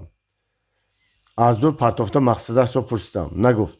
лекин чанд бор маро дар боло дида ва хеле ҳурмат мекардагиашро мондааст. парво накунед, гуфт Амбар. ман ӯро дида гам мезарам, хабар намерасонад. аммо дер шуда буд. рӯзи дигар Гулшан занёби амир дар болои арк дар хонаи хосӣ ба тӯри валиаҳд Олимхон суҳбат мекард. чашмони ҳамаи канизатон дар роҳи шумо чор буд, мегуфт Гулшан ба тӯра. шабу рӯз аз худо сиҳатӣ ва саломатии шуморо хоста. орзу мекарданд ки боз як бори дигар дида ба ҷамоли шумо кушоянд ва қурбон шаванд. Олимхон ба рӯи нимкат 11 менишаст ва китоби суратноки рӯсиро медид. ту ҳам гап усто шудӣ, гуфт вай аз китоб чашм накарда. саломатии хушки холиро ман чӣ кор кунам? ҷони мо фидоӣ. бас, гуфт Олимхон сухани Гулшанро бурида ва аз ҷояш нимхез шуда. ҷони шумо ҳам ба ман дар кор не. фаҳмидӣ? ба ман ҷони дигар лозим, ҷоне ки ҳақиқатан ҷон бошад, ҷоне ки фидояш шавӣ. арз зад. ин зочабозиҳо ба дилам зад. вой мурам, гуфт Гулшан. як не ду ҷуфти пок доред ки ҳар кадомашон ба хироҷи мамлакат меарзад. ҳар кадомашон дуру гавҳар. боз агар ҳар кадом аз канизони пошобиро хоҳед ба хизмат тайёр. наход ки ҳамаи инҳо зочабозӣ бошанд. ҳа зочабозӣ, гуфт ба таври қатъӣ тӯра. дил мехоҳад ки ба ягон паризод ошиқ шавад. меҳр бандад. мефаҳмӣ? не, ту намефаҳмӣ. агар ман худам аз меҳру муҳаббат бенасиб бошам ҳам, гуфт Гулшан айёрона, лекин чӣ будаашро нағз медонам. паризод ки дили шуморо бо меҳру муҳаббаташ баста гирад, ҳам дар ҳусну ҷамол, ҳам дар ақлу камол ягонаи дар бошад, магар аз ҷаноби олӣ боқӣ мемонад. ҳар як чизҳои ғалатӣ аст ки наход ки ҷаноби олӣ ғоибдон шуданд. аз кармина истода медонанд ки барӯхти ту кӣ ҳасту кӣ нест. бале медонанд, гуфт Гулшан. чашму гӯшҳои бисёре ҳастанд ки аз равғану ширии давлатхории тезбину шунаво гаштанд. ба ҳамин он чашму гӯшҳо хок мепошем. асло парво накарда гуфтан гир. метарсам тӯра. қасдан суханро лаҷҷоҷ мекард дод Гулшан. якта сар дорам. аз қимати сарат 10 баробар зиёдтар карда мегирӣ. мир Саид Олимхон мегӯяд. Гулшан давида аз ҷо бархосту таъзим мекард, зеро ки тӯра омирона ва амирона ба ӯ хитоб намуда буд. духтари Шоҳмуrodбек туғсабои фарғонагӣ, гуфт Гулшан, ҳозир дар ин тақтақ мислу монанд надорад. синаш акнун ба 13-14 расида бошад ҳам қадаш сар барин, миёнаш борик, суринаш фарбед, чашмонаш мисли чашмони ғизоли раванда, бо як нигоҳ дилро пора мекунад. мӯяш хурмоиранг ки ба пӯсти сафеди ӯ шинам гаштааст. ба гумонам парӣ ҳам ин қадар зебо, ин қадар дилбартар намешавад. ақлу камоли донишу заковаташро намегӯед. агар бовар накунед, аз хола Амбар пурсед, вай ба шумо дурӯғ намегӯяд. хола Амбар аз оди худӣ, гуфт тӯра. лекин хабари ин дилоромро ту ба ҷое нарасондаӣ? ҳанӯз не. бинобар он арз кардам дия, фақат хола Амбар медонанду бас. Олимхон аз ҷо бархосту сандуқчаи суминкории зебоеро ки дар тоқи хона буд кушоду аз даруни он ангуштани алмосеро гирифта ба Гулшан дароз кард. ин барои хабари хушат, гуфт вай. агар гуфтагит бар ин бошад, зиёдтарашро мегирем. Гулшан давида рафта ангуштаниро гирифту ба чашмонаш молид. جانم فدای تورم بود. رفت خولانبر را جیغ زد. خولانبر از این دعوت ناگهانی حیران شد و هرچند که با علیم خان و مادر او معقول بود و همیشه در وقتی به بخارا بودن آنها خدمتشان را میکرد، با صحبت شیرین خود آنها را ممنون میکرد، لیکن از فعل توره همیشه در حذر بود. میدانست که و چندان دوراندیش و با تدبیر نیست. گوساله میجاز است. مبادا گلشن فریبگر نلقیده باشد گفته به اندیشه های ملاحظه ها به خانه خاص توره داخل شد و تعظیم کرد. الها خدا به عمر و دولت ولیعهد زمان برکت دهد. چی ساعت نیک بود است که کمینه کمترین سزاوار خاطر جنابشان گشتند. آدمان کتاب صورتناک را تماشا کرده می نشست. امیر عالم خان به سخنان انبر گوش داده ایستاد و تبسم کرد. تو ولی هستی خاله انبر؟ گفت وی از کتاب چشم نکنده. حقیقتا هم در ساعت نیکو صد تو به خاطر ما رستی. بیا به این پری پیکر نگاه کن. انبر دست پیش کشته پیش رفت و به کتاب نگاه کرد. صورت یک زن نیملوس را دید که با کوکل های طلا رنگ خود گلا و زیبایی خود سینه هایش را پوشانده نشسته ایستاده است. دیدی این لب و دهان، این روی زیبا، این چشم و ابرو در کی است؟ بدن را نمیگویی؟ ایمان کس میپرد گفت انبر نیم هزل و نیم جدی. این خرش را بینی از ایمان دست شستن گرفت. نعوذ بالله گفت باز شوخی کرده انبر، لیکن حقیقتا چیزی که غلطی بوده است. میگویند که تو از این نخترش را میدانی، هم در حسن و جمال هم در عقل و کمال مثل مانندش نبوده است. من بسیار چیزها را میدانم گفت شوخی کرده انبر. در افسانه قصه های من چنان پریزادها هستند که این لوچک شما به دست آنها آب داده نمیتواند. در افسانه نه در حقیقت. گفت کتاب را به تاق خانه پرتافته امیر عالم خان. برای چی درباره دختر شاه مراد بیگ گپ نمیزنی؟ اولش اینکه تصدق سرتان شوم. دختر شاه مراد بیگ تقصبا هنوز جوان است. اکنون 12 را پر کرد. بعد خود تقصبا آدمی محترم، مهمانی به عزت پدر و بابایتان. چطور میشود که این گپها را مزه ندارند؟ گفت عالم خان دست افشانده. تو به من گوی که دختر حقیقتا ارزنده یا نه؟ دل میخواد که اسیر یک پری پیکری نازنین شود. نازنینی که به پرستیدن سزاوار باشد. در حرم و قلمرو خودتان هرچی خواهید یافت می شود. تو انبر خاله میدانی که در نزد ما عزیز هستی. گفت عالم خان رنجیدگی برین، لیکن هر چیز حد و حدود دارد. من از تو دختری شاه مراد بیگ را میپرسم، تو به من کیم چیها میگویی؟ انبر دانست که دیگر هیچ علاج نیست. گلشن راز نهان را آشکار کرده است. حالا اگر این گساله را آرام کردن میسر شود هم گاوی کلانی البته خاندانی شاه مراد بیگ را لیکه‌دار میکند. بهترش درد بعد را دوای بد کرد. از گناه هم گذر تورم توبه کردم. گفت انبر دختر شاه مراد بیگ حقیقتا هم ارزنده است. هر گونه تعریف هم زیادتر است. من خودم را زیر چشم کرده مانده بودم که اندکی کلانتر شود به تورم عرض میکنم که روی زن کرده گرفتن و به وی اون بسر بردن میکنم. زیر چشم کرده مانده بودی. ها ها ها خندید عالم خان. اگر من نمیپرسیدم، اگر من نمیدانستم چی میشد؟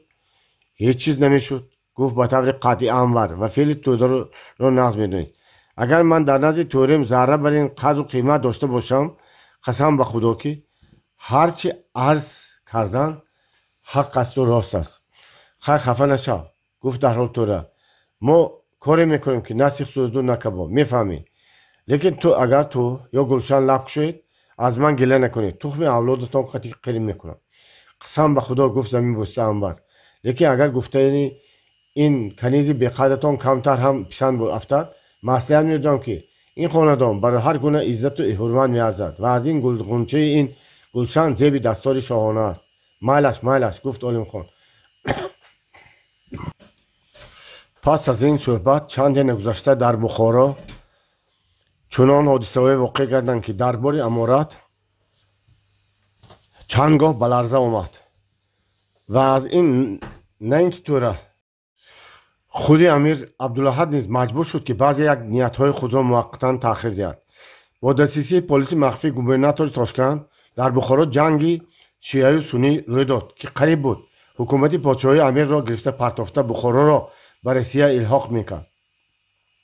فقط مقابلت وزیران بلند مرتبه پتربورگ این کار را موفقانه مانند داد. یک سال پس امیر عبدالاحد وفات کرد و به جایش عالم خان به تخت نشست و این تخت نشینی از طرف امپراتور روسیه نیز تصدیق و مقبول دانسته شد که امیر نو خود را تمام کامران و آسوده شمارده به داد و عدل سر کرد.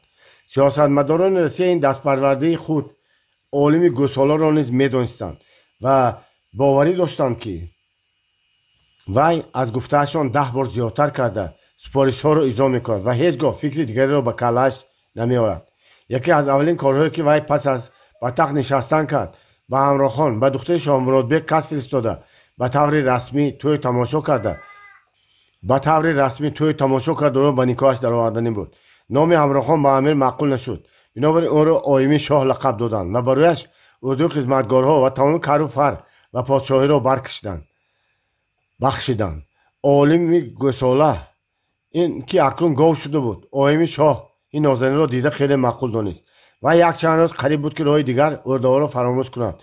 حتی به بازدیدی مادرش کوشش نمیکرد. اگر به حرم در آمدنی باشد راست به حرم آیین شاه میرفت و لیکن این حال دیر دوام نکرد. آیین شاه هم به قطار زنهای مقرری گذشت، اما آیین شاه از این بخت و سلطنت خود راضی نبود. اولها شب و روز میگریست و غم میخورد، زیرا که طبیعت شاعرانی و این طور بخت و سلطنت را نمیپسندید. ولی که از خودی نازک و ارکه کلان شده در کتابخانه های عاشقانه کلاسیکان و نوازش شعرهای نفیس نظامی، سعدی و حافظ در تربیه یافته بود. زندگی ترتیب قایدی حرم امیر به وی دغلی میکرد. دل نازک وی عشق پاک و لطف و سخن میخواست. آرزو و امیدهای بسیار را کرده بود. خود را شیرین میپنداشت و فرهاد را میجست. خود را لیلی گمان میکرد و در جستجوی مجنون بود. در عالم خیال و آرزوها قصرهای باشکوه بنا کرده بود که همش زیر و زبر شدند، همش نیست و نابود گشتند و با خواهش و اراده امیر مطیع شده ماندند. بارها عنبرخاله را سردنیش کرد، به دامن وی اشک حسرت ریخت، دل او را خون کرد، اما به غیر از فزونی علم، به غیر از آشفتگی بی حد چیز به دست نمی درآمد. عنبرخاله که همه درد و علم این دختری عاقله و زیبا را میدانست نیست، اشک ندامت میریخت و میگفت مراد من این نبود دخترم، به تو دیگر گونه بخت و سعادت میخواستم، اما چی علاج؟ تقدیر در دست کس نبوده است. میلش شکر کن که امیر جوان تو را زنی رسمی کرده گرفت. اگر زورن و ظلمن گرفته آورده به چله دختران همراه میکرد چیکار میکردیم؟ من خودم را میکشتم. گفت آهی چخور کشته انبری بیچاره، تو حالا کودکی زندگی را نمیدانی. اگر طالعت بر میگشت اجر را جوی هم نمیافتی. شکر کن دخترم، شکر کن. آیین شاه شکر نکرده باشد هم حیات خودش مجبور کرد که وی به تقدیرش تن دهد. آهسته آهسته آیین شاه چون زنی نکاحی و دوستدار امیر خود را کم و بیش به این حیات آموخته ایستاده بود که غوغای دیگری چطوری که لازم بود از حرم برخاست. اول زنهای امیر، بعد مادر امیر به وی رشک بودند که او را دیده نمیتوانستگی شدند. آن عشق سوزان و محبت امیر که در روزهای اول آیین شاه را بر دیگران ترجیح داده بود، هر سه زنی کلانی و مادر امیر را بر ضد او متفق نمود و سر کردند به دسیسه اغوا، به زرپاشی، به تیره‌تر کردن همین روز تیری او. به وی سلام نمیدادند، او را پسند نمیکردند. به صحبت‌ها و شب نشینی‌ها و جماعت‌ها او را خبر نمیکردند. اگر خبر کنند هم با پسخند و تمسخر، طعن و لعن او را به جانش بیزار میکردند.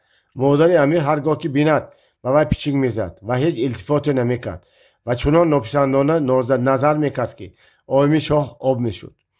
بدی کار در اینجا بود که وی به سلام مادر امیر درفته هم نمیتوانست. خواه نخواه به اردی وی میرفت و پس برگشته به خانه تنها میگریست. بار گریسته نشسته بود که ناخست امیر در آمد. خوش خوش گفت تبسم کنان. باز شد؟ برای چین چشمای سیاه زیبا را از آب پر کرده؟ نغز نه. آیین شاه از جا برخاست و تعظیم کرد و خاموش به کنار نشست. امیر برای نیمکت زرنگار نشسته باز پرسید گپ زن، به تو چی شد؟ کی تو را آزار داد؟ شعر بیدل به یادم رسید. گفت آیین شاه من بیدل را خواندگی. گفت امیر شوخی کرده و یگان تو شعری گیره میکردگی ندارد که دارد. گفت به طور قطعی آیمی شاه کدام شعر کنی گفته تی شاید من هم گیره کنم. این به شما دخل ندارد. گفت آیمی شاه شما گریه هم نمیکنید شما خودتان. چی پادشاه؟ امیر خرسند شد و باز خواهش کرد که شعری بدیل را به وی گفته دهد. آیمی شاه هم ناترسانه این بیت را خوانده داد. زمانه کجرو نشان به بر کشد بدیل، کسی که راست بود خاری چشم افلاک است. امیر خندید. این به من تو چی دخل دارد؟ به شما نگفت آیمی شاه، لیکن به من دخل دارد. اگر من آیمچه های کلانی شما برین کجرویش می شدم به من همه عزیز بودم. به پاشو بی هم. باز امیر خندید. به من تو عزیزی. گفت وای از آستین آیمی شاه گرفته به سوی خود کشید. همین ارکگی تو هم به من معقول. آیمی شاه دستش رو از دست امیر کندنی شده ایستاده گفت ارکه نشده روم که پاشو بیم سلامم رو علیک نمیگویند. هر روز به من خون میدهند. من میدونم. گفت امیر دستی آیمی شاه رو سر داده. من میدونم که حضرت والده و دیگران در مقابل تو برخواستند. چی علاج؟ خودی تو گناه کن. من چی گناه کرد دارم؟ گناه تو همین که این قدر دلبر شده. همه از تو حسد میبرند، همه رشک میکنند که من عاشق تو هستم. وقتی که آیمی شاه این گفته های امیر را به انبری اشک نقل کرد و در حقیقت حیران شدم. توبه گفت انبر. عاشق شدن امیر بخارا به زن، چپه جوری شدن آبی جویقتی برابر. من حیران، من گرنگ. حیران نشوید. گفت آیمی شاه خندیده. در بخارا جوی چپه هست. راست جوی چپه هست. گفت خیال کرده ایستاده خاله انبر. الا چشم گو گساله نرسد.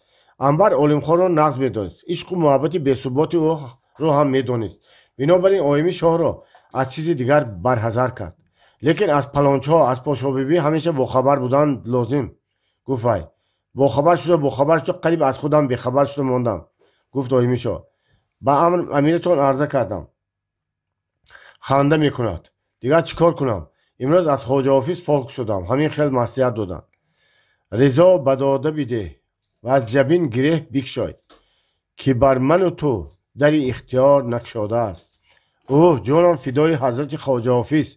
گفت انور خاله هر چی که آن کس میگویند راست و درست است. پروا نکن. نصیب باشد همه دشمنانت مغلوب میشن. لیکن نوترس و دلیر باش. اندک سوس بیایی مغلوب میشوی. از آن را سر کرده آیمی شاه نیز به مقابل دشمنانش، به مقابل مادر یاریس و امیر، به مقابل پلانچهایش کار برده گویا با آنها جنگ اعلان کرد. آهسته آهسته این خصومت به درجه رسید که آنها روی نادید شدند و واقعه روی داد که تقریبا در تمام تاریخ ارق بخارا روی نداده بود. در حرم ارده به میدان آمد و دیگر ارده ها مناسبت نمیکرد و به دیگر ارده ها جنگ اعلان کرده بود. همه آنها که به امیر، به مادر امیر و دیگر آیین پادشاه‌ها خصومت داشتند طرفدار این ارده، طرفدار آیمی شاه بودند. از بس که این خیل کسان اکثریت را تشکیل میدادند بنابراین آیمی شاه همیشه غالب بود. جنگ اول در بین خدمتگارها سر میشد. بعد از آن با کیوانی ها، محرم ها و مقربان آیین ها اشتراک میکردند و نهایت خود آیین ها میبراندند. با دلسایی خفگی بسیار میشد. لیکن آیمی شاه همیشه با خنده زهرین دشمنانش را میکشت. در سالهای آخر فیروزه و آیمولای تنبور هم به خاطر طرفداران آیمی شاه گذاشتند. آیمولای تنبور اولها به مقصد صلح و صلاح روی راست رفت آمد کرده باشد هم بعد به طور مخفی و پاشا بیبی نفهمانده به آیمی شاه وامی خود و از صحبت شیرین وی لذت می بود. وقتی که آنها صحبت میکردند فیروزه پاسبانی میکرد و کوشش مینمود که به صحبت آنها خلل نرسد. یک روز مادر امیر به باغ ستاره ماهی خاصه و بازدید امیر رفت و از آنجا در بوقتی شب خرسند و شاد برگشت. آیمولای تنبور را جیغ زنید. گفته فرمان داد و خودش به صندلی زد. زیرا که این دم هوا خنک بود. ماهی هود باشد هم برف برده بود و تیرزه های خانه گل و گلکاری گشته بود. چطوری که میگویند هود اگر هوتی کند کمپیر را در قوطی کند. این چون پاشا بیبی پیر در کادا که پیشکه صندلی در بالای 7 قبت کرپی شاهی و زرباف دست و پایش را به علو تافته می نشست و با وجود آن از خنکی شکایت میکرد. آیمولای تنبور آمد و با آمدن و خدمتگارهای دو منقل علوی جوغ را آورده به روی خانه گذاشتند و مادر امیر فرموده بود شما که خودتون گرم هستید. گفت وای بابا التفات کرده پاشو ببی آمدنتون قطعی و خانه گرمی آمد. سری مبارکی پاشو ببیم سلامت باشند. گفت آی مولا تعظیم کرده گرمی آن حضرت از من عکس یافتگی است. نباشد کمینه کجای و گرمی کجا، اما با منقل آتش آمدن من سبب دارد. چون که همراهی بخت بد سیاه روزم که سوی خانه خورشید با چراغ روم. شاعر که هستی در هر گپت شعر میگوی. خطاب کرد مادر امیر. لیکن یگان بار انا وای اوزی کلدین لعنتی را مسخره کرده شعر نگفتی. من شعر گویم فقط درباره شما میگویم، با دیگران کاری ندارم. نصیب باشد خدا وی رسوا میکند. گفت خرسندانه کمپیر. جناب عالی گفته های مرا شنیده در غضب شد. اگر خاطر پدرش زمین شد خود امیروز از ارده به صد خوری و زاری حی میکرد. تو فهمیدی یا نه؟ با آدمایش گفته است که امیر به یک طوری کاکل من 100 تا مادر را فدا میکند. به این گپ که تو قد نکردم و از امیر پرسیدم که راست است یا دروغ. نامعقول کرده است. گفت و دستم رو بست و عرض خواست که کمتر مهلت دهم. اندیشه کرده جزای او را دادنی شد. های های های چطور نقص. گفت آی مولا امیدی من همین کنیزتان همین بود. بعد جناب عالی گفتن که در شهر اورس انقلاب شده است. آق پاشا را از تخت افتاندند. بلشوی نام آدم به تخت نشسته است. اکنون از فرصت استفاده بود امیر همین سرزمین را میراثی خودش را از دست اورس کشته میگرفته است. سمرقند و تاشکند هم از آن ما میشده است. باز کیم چیا گفت درست نفهمیدم. بنابراین انا این گازیت را با همین نفهمانده گرفته آمدم. همین گپ ها در اینجا نوشته شده بوده است. خودت خوانده درستتر فهمانده میدادستی. گفتم باز یک بار دیگر میکنیم. جانم قطعی. گفت آی مولا و از دست مادر امیر گازیتی آشیق سوز را گرفته چشم دوان. این گازیتی ترکی که در باکو میبرند و به بخارا به طور غیر رسمی با واسطه سوداگرها و بعضی کسان دیگر پهم میشد. با آی مولا مشکل فهم بود. لیکن وای با یاری عقل رسا و زیرکی از مواد سخن نمیبرد. چی بوده است؟ دلتنگانه پرسید مادر امیر. هرچی فرمودید حق است و راست است. گفت آی مولا در اینجا خبر دادند که در پترزبورگ کارگرها، دیقانها و سلطنتها با سرداری بولشویکها زمام دولت را به دست خود گرفتند. حکومت به دست سویت‌ها گذشته است. سویت‌ها کی باشند؟ گفت مادر امیر. بولشویک‌ها بودگیند. گفت آی مولا بولشوی‌ها یک کس نمی آخر. پادشاه نو برآمد. نه برین. گفت آی مولا حکومت را سویت‌ها به دست گرفتند. گفته نوشتند پس یک کس نبودند. خیر بلا با پسشان. سر همدیگر رو خوراند و دولت جناب عالی برقرار بود. آمین. گفت آتیلا. نصیب باشد جناب عالی جهانگیر میشوند. الهی آمین. گفتم کمپیر خمیازه کشته. خیر گازیت را گیرو برده به یک کس با یک بهانه به خانه انا وای از کلدی پرتفته بیا. لیکن این گپ در بین ما ماند و هیچ کس سر نده. ما میدانیم که وای گازیت میخونند اما با گردنی نش داین کردن لازم. فهمیدی؟ فهمیدم. گفت آی مولا فهمیدم. گازیت خانه خوب نه. خیر گفته مرا کن من خواب میکنم. آی مولا تعظیم کرده قفا رفته بیرون رفت و به آیمی دسترخوانچی گفت که پاشا بیبی خواب کردن. شب تاریک شده بود. از هوا بوی برف می آمد. ارک و ارده های آن گویا آرام گشته خاموشانه به زیر پرده برف پوشیده شدند.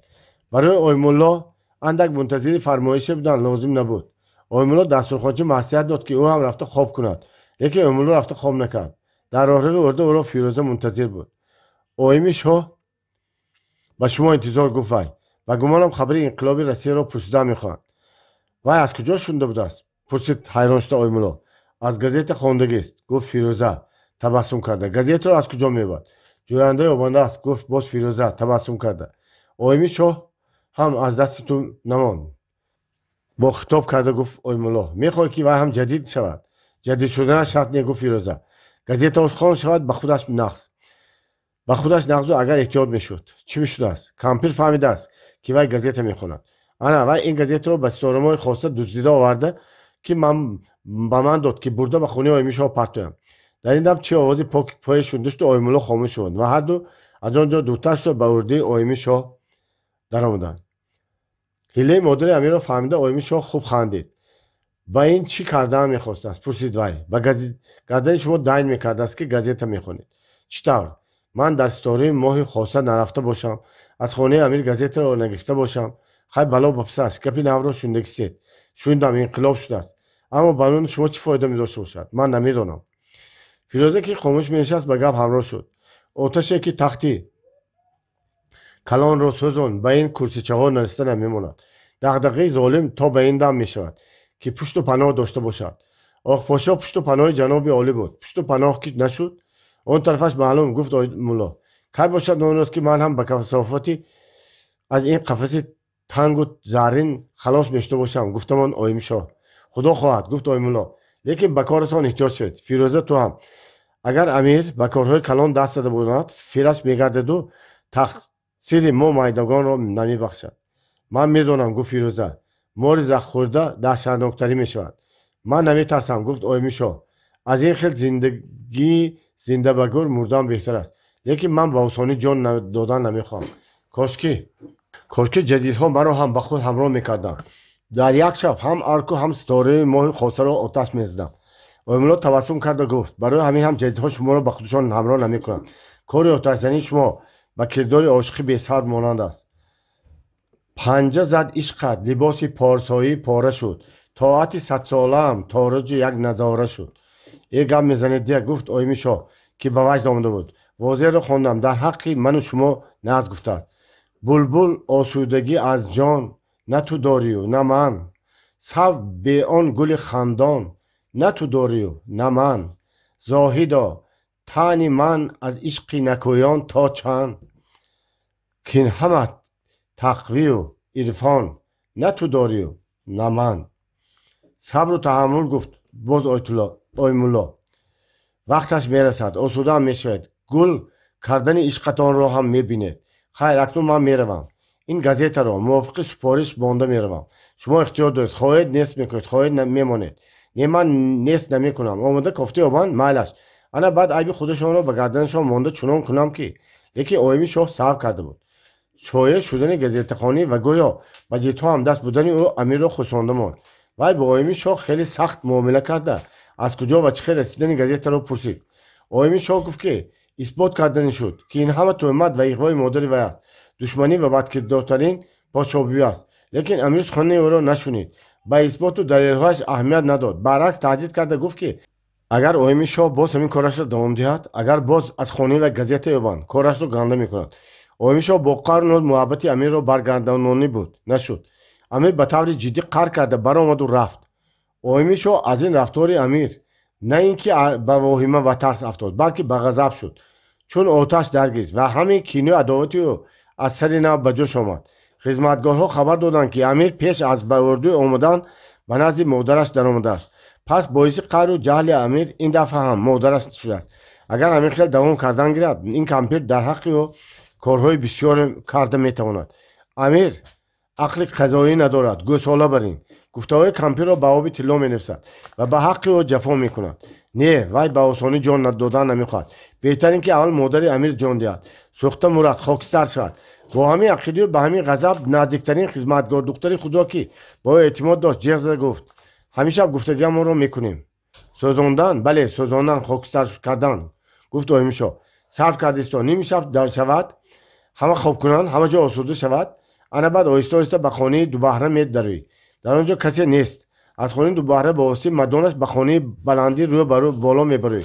در آن خانه پتی سطی کورپچه‌های بسیاری است که دانسته باش مبادا دکه خورده نفتی در این مدان خانه پاشابی البته از درون زنجیر میشود مالش تو گودلتی رقمو به خودت میبردگی در گرانو از که در بدرون پرتو تمام گشته بیا دو تیلو از آن تو خوب شد است گفت خدمتگار دختر که نامش سلامت بود آن شب دسترخوانچی آییم که با مقرب مادر امیر و آدمی با اعتماد وی بود نیز به خود بعضی طرح و نقشه ها داشت بعد از خوراک بگاهی پاشا بیبی زود نماز خفتن را خواند و فرمود که جاگه او را درست کنند نمیدانم برای چه اینقدر خوابالو شدم میگفت وی بدن روغنینش را خورده یا که بهار کس خوابالود میکند از بهار جواب داد دسترخوانچی آییم آدمی صحت در بهار خوابالود میشود میگویند حضرت پاشا بیبی هم که تنشان به خدا 100 بار شکر 1000 بار شکر صحت و سلامت است در بهار مایل خواب میکند. این بسیار نقص. اویمولای تنبور رو جیغ زنمی کمتر تنبور نوخته.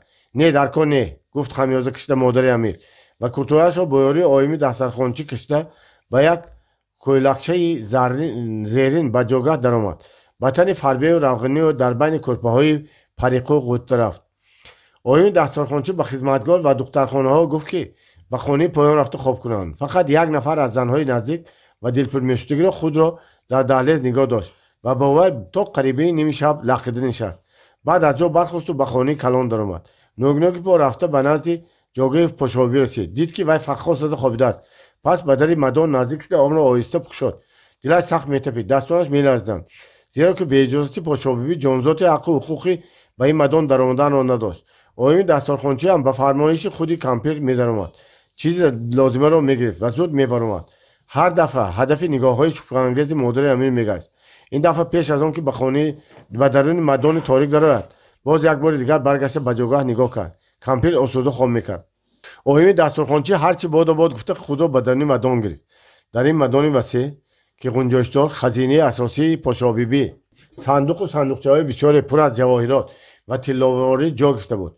اویمی دسترخوانچی در کجا چه بودنش را مثل پنجه انگشت خود نقض می‌دانست و بنابر آن برای احتیاط تاریک بود شود هم در این مدان باز گشته پوشید. لیکن یا از سراسیمگی از ترس و دستش طبقه دراز سخت‌تر تلداد نماند که مگر که و طبقه دیگر رفته رسیدن ترقه شد. از این آواز مادر امیر بیدار شد و خواب و خوابالود کیست کیست گفته ماند. اویمی دسترخوانچی در جای ایستادگیش شق شده ماند. چیکار کردنش را نمیدانست. هزار بار خودش را سرزنش میکرد که به این دزدی‌های روزانه قناعت نکرده و شبروی سر کرده است و از برای توی دخترش یگان چیز طلاواری گرانبهاتر گرفتنی شده و مردان در آمد و به بلا ماند. اگر کمپیر تمام بیدار شده او را جیغ زند فریاد زند آدم‌ها آمده به مردان درآیند و او را یابند چیکار میکنند؟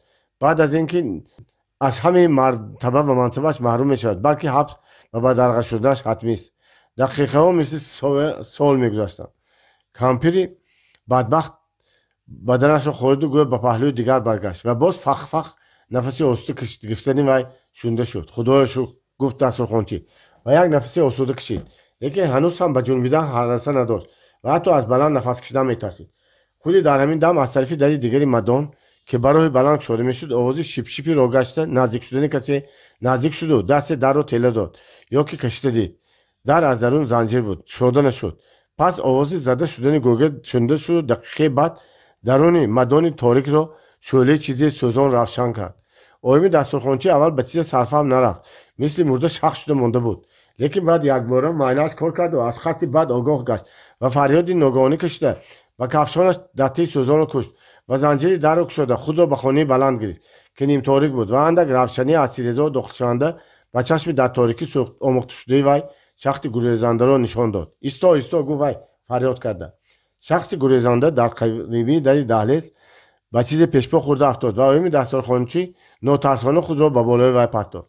تا به این دم آوازها را شنیده مادر امیر هم بیدار شده بود و از فریاد و خدمتگار زنی که در دهلیز بودگی دوید آمد و اویمی دسترخوانچی دو کسه شده زنی که بدقصد را داشتند و کشیده به خانه کلان و پایان جاگه پاشابی آورده پرتافتند.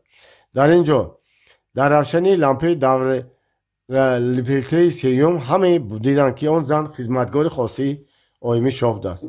خودش چی گفت؟ یعنی چی حادثه؟ گفته پرسید کمپیر که از ترس هنوز هم میلرزید. تصدق سری مبارک پاشابی شوم گفت از واقعی ناگهانی رخ داده اویمی دسترخوانچی با طالع ما چی نیکی نوشته بوده است شده بوده است. اگر من یک دقیقه دیر میکردم خانه حولی تمام بود. برای چی؟ دوستر فهمم این کی خودش؟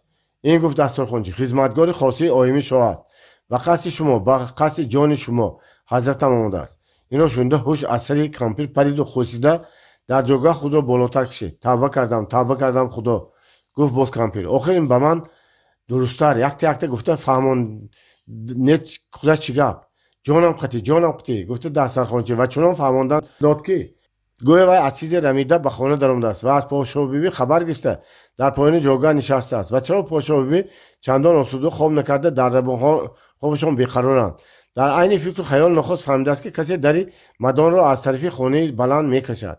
این را شنیده آهسته به مدان درآمده است و خیریت که درآمده است زیرا که لختی آتشین این زنک پرتافتگی علیه به آرنگزنی سر کرده بود. البته جانسپارانه کوشش کرده آتش را خاموش کرده. زنی که برقصد را با هزار مشقت داشته آورده است. خیلی گپ زن کنی تو خودت چیکاره و به چه مقصد این کارو کردی؟ پرسید کمپیر از زنک. خدمتگار آیمی شاه که هرچند به وی صادق و وفا بود لیکن دیگر به غیر از اعتراف کردن چاره نداشت. توبه کردم پاشو بیبی جان گفت وی از گناه من نادان و بدبخت گذارید یک گونه کنیستا میشم. بعدی به دست افتادن توبه میکنی. آرام نمیشد دسترخوانچی. اگر من خبردار نمیشدم و خاموش نمیکردم میدونی چی میشد؟ میدونم من گناهکار من. میگفت زنک و میگریست. زاری تولا میکرد که پاشو بیبی از گناه وی گذرد. پاشو بیبی وعده دروغ داده زنی که به واهمه افتاده را اقرار کنید و از قصد آیمی شاه درست با خبر گشت. چنان در قصد شد که چنان در غضب آمد که همه حیران شدند. وی در جایش آرام نشسته نتوانسته جریده خیست. کرتهاش را خودش پوشید. چند مشت به بونی نخکه و سری آن بدبختی ساده‌لب زد و بعد فرمود که او را به آبخانه برند. زنک داد و فریاد میکرد. زاری تولا میکرد. فایده نبخشید. نهایت کمپیر فرمان داد که زود آیمی تنبور را جیغ زنند. آیمولای تنبور خواب و خوابالود حیران و گرنگ از جایگاهش خسته آمد. نویسید گفت او را دیده کمپیر. به عالم خان و جناب عالی نویسید.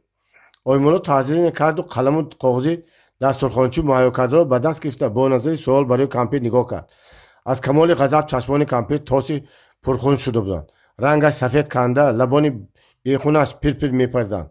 وی با پسرش عرض کرد که آیمی شاه بدگوهر اکنون به جان و خانمان وی قصد کرده است. اگر با شنیدن این خبری پردهشت امیر از بحر این کافری بدکش و منحوس نگذرد کمپیر طاقت کرده نمیتواند و غصه میمورد و خون او به گردن پسری نافرمان بردارش خواهد بود.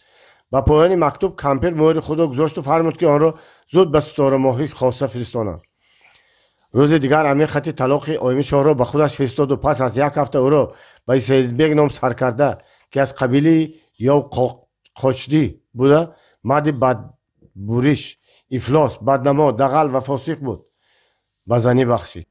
تیره‌ترین ایام زندگی آیمی شاه 5 ماه زنده در گور بودن وی در خانه سید بیگ بود. در این مدت پدر آیمی شاه به غم و غصه وی طاقت نآورده نتوانسته وفات کرد. سید بیگ آیمی شاه را برای عزاداری به حوالی پدرش خودش میبرد و با بیگانه باز به فایتون بار کرده به حوالیش گرفته میآورد و 3 روز در همین نوع آیمی شاه به مردی پدرش در خانه خودشان گریست و باز به حوالی مردک نحس رفته قبض شد. در آن یک حوالی هر 3 زنی سید بیگ یکتای خانه داشتند. پس از آمدن آیمی شاه سید بیگ دیگر به خانه زنهای اولش نمیرفتگی شد. آن زنها از رشک و غضب میسوختند و روزانه که سید بیگ به درگاه امیر میرفت زنهای کلانی و روز آیمی شاه را سیاه میکردند.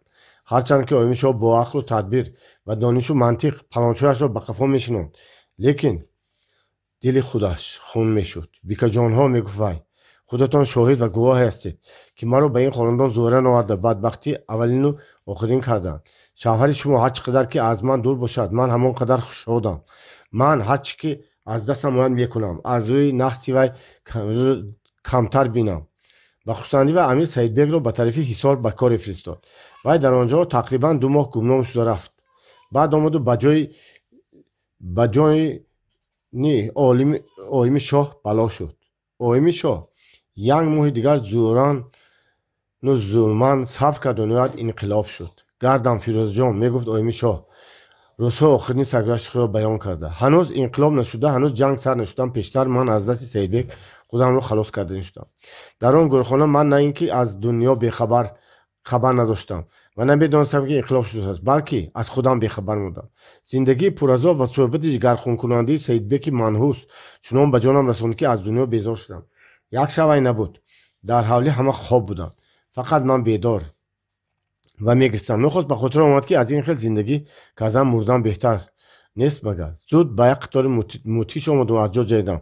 خواستم که سچاق و سرگی ها رو به هم وصل کنم و حلقه دعوت کرده خودم رو کشم. در همین مقصد در دستوری سچاق به دهلیز براندم. من نخست در طریق دهلیز فرنگی و چشمبندی فراموش کرده مانده شده کدام یک کیوان را دیده ماندم. فرنگی و چشمبندی خودی مرا سید بیگ گرفته همیشه به صندوق قلف کرده میمون. انا چی میگویی که اوکا جان من؟ فرنگی را دم یک چیز دیگر به خاطر آمد. به خودم گفتم که برای چی و برای کی باید من میمورم؟ не баръакс зиндагӣ карда мурдани душманонамро мебинам. Ба ҳамин мақсад фаранҷои чашмбандро гирифтаму оҳиста ба раҳрав баромадам. Дар ҳавлии дарун ҳеҷ кас маро надид. ҳама мисли мурда хоб буданд. фаранҷиро ба сар гирифтам ба ҳавлии берун баромада. Дар таи айвони рӯи суфра як-ду кас хоб мекард. ман рост гузашта ба сӯи роҳрав ба дарвозаи кӯча рафтам. лекин дарвоза аз дарун занҷир ва қулф буд. дарбон дар болои суфи роҳрав мехобид. овози пои маро шунда сар бардошт кис гуфт. манам бо ҳаяҷон осроргӣ гуфтам ки гулмо мешавам. оими хурдро дард гирифта рафта момодоиро биёрам. дарбон ғурғуркунон аз ҷо бархоста дарвоза кушод. ман ҳам як оҳи сабук кшидаму ба кӯча тохтам. аммо афсӯс ки дур нарафтам. ба даст афтодам. лаънати Саидбек аз куҷо пайдо шудамуд ва аз дарвозаи ҳавлии худаш берун баромадани занакро дида ба шубҳа афтода омада худаш дошт. кисти ба куҷо меравӣ гуфта пурсид. ба вай ҳам ҳамон такарро карданӣ шудам. фоида набахшид. рӯямро кушодӣ диду шинохт ва бо daстони сахту бераҳми худ маро зада тела дода кашида ба ҳавлӣ даровард ва ҳамаро ба по хезонда ҳақорат доду гуфт ки ҳозир фурсате надорад. баргашта омада ҷазои маро медиҳад ва бурда ба хоначаи болои суфа ҳабс кардамон ки он хонаи рӯ ба офтоб ва зимистоншинии худаш буд. ман ҳайрон шудам ки он лаънатии пирсак ба чӣ кори зарурӣ омаду барои чӣ дам нагирифта баромада рафт. фақат баъд аз рафтани вай шунидам ки занҳо дар байни худ гуфтугӯ карда ғазот мегӯянд. ба худ мегуфтам ки наход ҷадидҳо ба амир ҷанг эълон карда бошанд ё ки боз мисли ҷанги Колесов тапартупуре мекунанду хомӯш мераванд. ба ҳар ҳол шаб нахонда ба гирӯи нолию ғаму ғусса рӯз кардам. саҳар ба гӯшам овози тӯп расидан гирифт. аввал гумон кардам ки овози тӯппаронии сарбозони амир аст, лекин баъд донистам ки ҷанг аст ва овози тӯп оҳиста оҳиста наздик шуда истодааст. ба фикрам ҳамон саат ба гӯши ҳеҷ кас овози тӯп чун ба гӯши ман намефорид.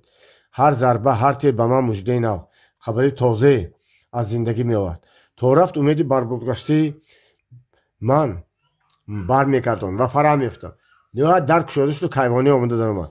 дар дасти вай дастархон ва чойник чой буд. аз вай донистам ки ҳақиқатан ҳам ҷанг сар шудааст ва Саидбек ба ғазот рафтааст. илоҳо рафта наомаданак шавад, гуфтам ман. кайвонӣ гам назду дарро аз болои ман занҷир карда рафт. рӯзи сеюми ҷанг ба мадони хонаи калон тири тӯп расиду онро валангор кард. ба рӯи ҳавлию хонаҳо ҳама аз дуди сафеди заҳролуд пур шуданд. аз зарбаи тири тӯп ва кафидани пурдаштии он ман беҳуш шудам. чашм кушода бинам. ба як кунҷи девори хонаи ман нишастагӣ ҳам гӯё ки тир расида вайрон шуду сурохе ба амал омадааст. дар он ҳол аз тарс ё аз ваҳми ҷон беихтиёр аз ҷо бархостам зада аз сурохӣ ба рӯи ҳавлӣ баромадам. рӯи ҳавлӣ ҳанӯз ҳам пурдуд буд. ҳамаи занҳо аз тарс худро ба тахона зада буданд. ман аз ба ин тараф он тараф нигоҳ карда бо ҳамон фаранҷиро дидам ки ба мехи сутуни айвон овезон буд. зуд онро ба сар кардаму худро ба роҳрав задам ва аз он ҷо ба ҳавлии берун тохтам. касе нест. дарвозаам кушода буд. дигар ба ҳеҷ ҷо нигоҳ накарда ба кӯча тохтам ва ба худо сад бор шукр ки ин дафъа сиҳат саломат ба хона омада расидам. аҷоиб, гуфт Фирӯза ҳикояи оими шоҳро бо маро гӯш карда. набошад шумо намедонед ки Саидбек чӣ шуд ва ба куҷо рафт? не намедонам, гуфт оими шоҳ. агар медонистам шуморо нагуфта худам ба ҳукуматҳо маълум мекардам. дирӯз кадоме гуфтӣ истода буд ки Саидбек ба амир гурехта рафтааст. надонам рост гуфта бошад ё дурӯғ. хай ҳарчӣ ҳам бошад, гуфт Фирӯза, шумо аз ҳамин душманиҳоятон халос шудед, озод шудед. боз ба хонаи худатон ба хизмати бибиҷон. ҳа ба худо сад бор шукр, ҳазор бор шукр, гуфт модари оими шоҳ ки хеле пир ва бемадор шуда монда буд. худо оҳи ман нотавонро шунид. ҳамроҳон сиҳат ва саломат аз дасти золим халос шуда омад. ба ман дигараш дар кор не. худо як ризқу рӯзӣ бошад мефиристонад, дар намемонад. сухани охирини модарашро оими шоҳ ҳамроҳон чунин шаҳн дошт. чизу чораҳои моро ҳама мусодира карданд. ҳарче ки дар хонаи Саидбек буду, ҳарче ки бибиҷонам пасандоз карда буданд, рӯбучин карда бурданд. як ҳамин андак либосҳои кӯҳна, кола ва асбоби хона монду халос. хайрият ки ба ғалатдони ошхона кордор нашуданд. набошад аз гушнагӣ мемурдем. дар вақти золим ҳам азоб кашидем, акнун дар вақти ҳуррият ҳам. хай насиба ҳамин будааст, гуфт кампир. оимхон қатӣ аз ҷоят хез, як чой дам карда биёр, дастурхон гир. не, дар кор не, гуфт Фирӯза. ташвиш накашед, бевақт шуд, ман меравам. ташвиши чӣ? гуфта ҳамроҳон аз ҷо бархост. моламон мусодира бошад ҳам як меҳмони азизро чой дода гусеранда метавонем. саломат бошед, гуфтамон Фирӯза ва ба дилаш аз кирдори комиссияи мусодира хиҷил шуд. наход ки моли ҳамин занҳои бемомондорро ҳам гирифта баранд. пас ба берун баромадани ҳамроҳҳо модараш боз ба ҳасрат сар кард. гап намездаму дардам ба дилаш. Гуфт вай ба роҳи рафтани духтараш нигоҳ карда. худатон зани рӯзгор нақд медонед, зиндагӣ бечизу чора намешавад. Мо як мадина надошта бошем, охир чӣ хел мешавад? акоҳояшон куҷо рафтагӣ? Намедонам, гуфт кампир. Дарак нест. Ҳар дуяшон ҳам дар тарафи ҳисор буданд. илоҳи худо аз офату балоаш эмин дорад. То пайдо шудани акаҳои вай мо ду сиёҳсара муштипар чӣ кор карда мебошем? кошки худо ба ин ҳусну ҷамол намедод. аз ҳусну ҷамоли вай дар вақти амир ҳам ба мо осудагӣ набуд. ҳозир ҳам. ҳозир барои чӣ? ҳозир ҳеҷ кас ба шумо таҳдид карда наметавонад. мегӯяде, гуфт кампир бо овози паст ба гапаш давом кард. дуруст шудааст ки ҳукумати нав шудааст. аллакай калонҳо овози оими шоҳро шунида касу касмонӣ сар карданд. нахоҳад? ҳайрон шуд Фирӯза. ки аз куҷо? шумо ки аз они худӣ ва одамони дилпурмешудагӣ ҳастед? мегӯям шояд ягон маслиҳати нек медиҳед. ҳоҷӣ Асанбек ном ҷадиди калоне будааст. намедонам дар чеками дар пеками дар як идораи калон фармонфармо будааст. дирӯз кас монда ҳамроҳхонро талаб кард. молҳои мусодирашудагиро гардонда доданӣ бо ҷиҳезу мерпулию тоёна доданӣ будааст. шумо ба ин чӣ мегӯед? малаш розӣ шавем ми? барҳол аз бекасӣ беҳтар де як пушту паноҳ мешавад. фирӯзам ҳайрону ҳам оташин шуд. ҳайрон барои он шуд ки дар ҳақиқат ҳам ҳукумати шӯраи дуруст барқарор нашудааст. одамҳои амир ва душманони ҳаёти нав пинҳонӣ бар зидди ҳукумат кор тез карда истоданд. дар чунин як вақт раиси чека ба ҷои шабу рӯз хобу хурро ба худ ҳаром карда дар муҳофизаи инқилоб истоданд. ба болои занаш боз як зани ҷавон мегирифтагӣ мехоҳад. оташин барои он шуд ки кирдори бади ин қабил одамҳо номи ҳукумати шӯроиро паст мекунад. мардум фарқи ҳукумати нав ва кӯҳнаро надониста мемонанд. маълум мешавад ки барои ҳамин мақсади ифлос ва моли сиёҳи ин сиёҳсарҳо мусодира карда буданд. не ман маслиҳат намедиҳам, гуфт якбора бе ҳеҷ муқаддима Фирӯза. аз борон гурехта ба новодон афтодан беҳтарин мешавад. сарсахти оим аз дасти палонҷу шавҳарони дилнописанд ба зӯр халос шуд. акнун як рӯзе нек дидан гуфта истоданд боз ба болои палонҷ ба марди пир рафтан чӣ лозим? саломатӣ бошад ба ҳар тори мӯи оим 100 то шавҳар ёфт мешавад. метарсам ки агар негӯем боз ба сади мо бало нахезад. ҳеҷ гап не, хотирҷам бошед. ба қонуни ҳукумати шӯро зану мард баробарҳуқуқ аст. акнун ҳеҷ кас ба ҳаққи шумо зулм карда наметавонад. ҳамроҳхон дар даст чойники чой ба хона даромад. ба пеши Фирӯза дастархон партофт. лалии шираворро гузошт ва баъд худаш аз рӯ барои вай нишаста чой кашида дод. ангури кандагият буд, гуфт кампир. ҳа воқеан, гуфт камрохон ва аз ҷо бархоста аз то ки далез рафта лалии ангури ҳусайниро оварда ба дастархон гузошт. ангури худамон дасткаши раҳмати қиблагоҳам. фирӯза як шингел ангур канда хӯрд. ширин будааст, раҳмат. маслиҳати ман ин ки зиндагони ширинатонро тарк накунед оим. ҳоҷи Асанбек одами кекса зан дорад, бача дорад. боз рӯзгортон сиёҳ мешавад. ман аз шӯй безор, гуфт ҳамрохон. душӯй карда чироат дидам ки аз сиёҳимаш бошад. лекин моргазида аз рисмони алло метарсад. мегӯянд мо ҳам ҷафодидию машаққатрӯзӣ ки ҳастем аз раиси чека метарсем дия. набошад афту ангораш пурсад. кадом рӯз нону чою қанд гирам гуфта ба сади масҷиди гузар рафта истода будам ки ба фойтун савор шуда гузашта рафт. дида мондам. одамҳо гуфтанд ки ҳоҷи Асанбеки раиси чека ҳамин калхоти тулак кардагӣ барин. ягон каси одамталъат қаҳат зада буд ми магар ки вайро калон кардетон. ҳоҷи Асанбек инқилобчӣ эҳтимол дар пеши ҳукумат қадру қимат дорад, гуфт Фирӯза. лекин ба ин ҷо кас монданаш ба ман маъқул нашуд. одами дуруст ин корро намекунад. ман ба Ҳайдарқулак мегӯям. не негардам, гуфт дарҳол модари ҳамрохон. ин сирро ба ҳеҷ кас нагӯед ки нағз намешавад. агар ин мардакро маслиҳат намедода бошед майлаш мо ба худамон лаълияшро мегардонем. ягон баҳона мебем. ҳайдарқуламакатон кӣ мешаванд? пурсид ҳамрохон. ҳайдарқуламак ҳам аз инқилобчиҳо дар ҳукумати марказии фирқа кор мекунад. ба чека ҳам кор доранд. майлаш агар негӯедтон ман гап намезанам. лекин ҳаминро гуфта дониста монед ки акнун замонаи зӯроварӣ гузашта рафт. ҳеҷ кас ба ҳаққи шумо зулм карда наметавонад. чизҳоямонро мусодира кардам ку, гуфт тамон кампир. фирӯза боз хиҷолат кашида чӣ гуфтанашро надониста монд. ба чойи пиёла холӣ карда дода гуфт. чизҳоятонро надониста мусодира кардагиам. гуфту ниҳоят Фирӯза. ба хидмат оташ афтад, тару хушк барора месӯзад мегӯям. ман ба амаки Ҳайдарқул мегӯям тафтиш карда ягон чора медидагиам. ҳамин тавр боз як дақиқа суҳбат кардану Фирӯза иҷозати рафтан хост. кампир дуо кард. ҳамрохон дастурхон гундошт ва баъд Фирӯза то ба дами дарвоза бароварда фаранҷиро ба сараш андохт. дар берун ҳаво торик шуда меомад. дар кӯча роҳравон хеле кам монда буданд.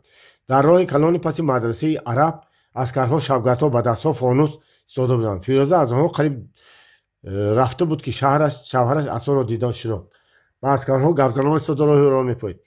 ҳам монда нашавед, гуфт чашмандашро бардошта Фирӯза. Вай аз аскарони рус рӯяшро пинҳон намекард. роҳи шуморо поида истода будам, гуфт асо. амаки Айдарқут ба ману шумо ҷавоб доданд. рафта роҳат кунедтон гуфтанд, ишқбозӣ кунедтон гуфтанд. шарм кунед ошиқ, гуфт шавҳарашро сарзаниш карда Фирӯза. қоплонравӣ чӣ шуд? қоплон баъд аз 2-3 рӯз, гуфт асо. як корашон баромадааст, имрӯз шӯлон. шӯлона чиш? хандид Фирӯза, роҳ гардид. шӯлонаш ҳамин ки кор нест, истироҳат. твоя жинка боевая, гуфт як солдат ба асо. ана молодчина. чӣ гуфт? дарҳол пурсид Фирӯза. занат бойбача мегӯяд, гуфт асо ханда. худатон бойбача. рафтем. хай тавариш, гуфт асо ба солдатҳо ва хайрхуш карда аз онҳо ҷудо шуданд. дар ин дам ҳамроҳхон ва модараш лампаи ҳафтуми хираро даргиронда чойники чойро ба миён гирифта суҳбатро давом медоданд. модару духтар аз ҳамдигар сири пӯшидае надоштанд. ба ҳамдигар мегуфтанд, аз ҳамдигар тасалло меёфтанд. ба ҳамдигар суол медоданд, аз ҳамдигар ҷавоб мешунданд. модар гарчанде синаш ба якҷо расидагӣ, мӯҳаш мошу биринҷ шудагӣ, нури чашмонаш костагӣ буд, лекин дилаш ҳанӯз ҳам ҷавон, ақлаш фаровон, донишу таҷрибааш мисли ҳакимон, мудаббир ва пуртадбир буд. агар имкон мешуд аз ҷараёни зиндагонӣ амиқтар огоҳ мешуд, аз он тӯфонҳое ки дар берун дар ҳаёти ҷамъият воқеъ шуда истодааст нахтар бохабар мегашт. бешубҳа ба ҳар суоли духтараш ҷавоби қатъӣ ва маслиҳатомезе мегуфт ва мушкили ӯро дар айни замон мушкили худашро низ ҳал мекард. аммо шароити замонаш ин зани боақлу ҳушро аз зиндагӣ ҷудо, хонанишин ва аз ҳамин ҷиҳат ҳам донишу таҷрибаи ӯро маҳдуд карда монда буд. духтар ҳамроҳхон бошад, ранҷу меҳнати рӯҳии бисёре кашид. аз амир, аз ҳарам, аз одамони аз он ҷо таҳқири бисёре шунда. шикоят ба дасти марди бадзоте афтода. машаққати бисёре кашид. гӯё тамом пажмурда шуда монда буд. фақат дар як кунҷи дилаш хуни ҷавонӣ гоҳо талотуме мезад ва шавқи нокомаш аламу андӯҳи тираро бедор карда ба ҳузнаш ҳузн, ба ғуссааш ғусса меафзуд.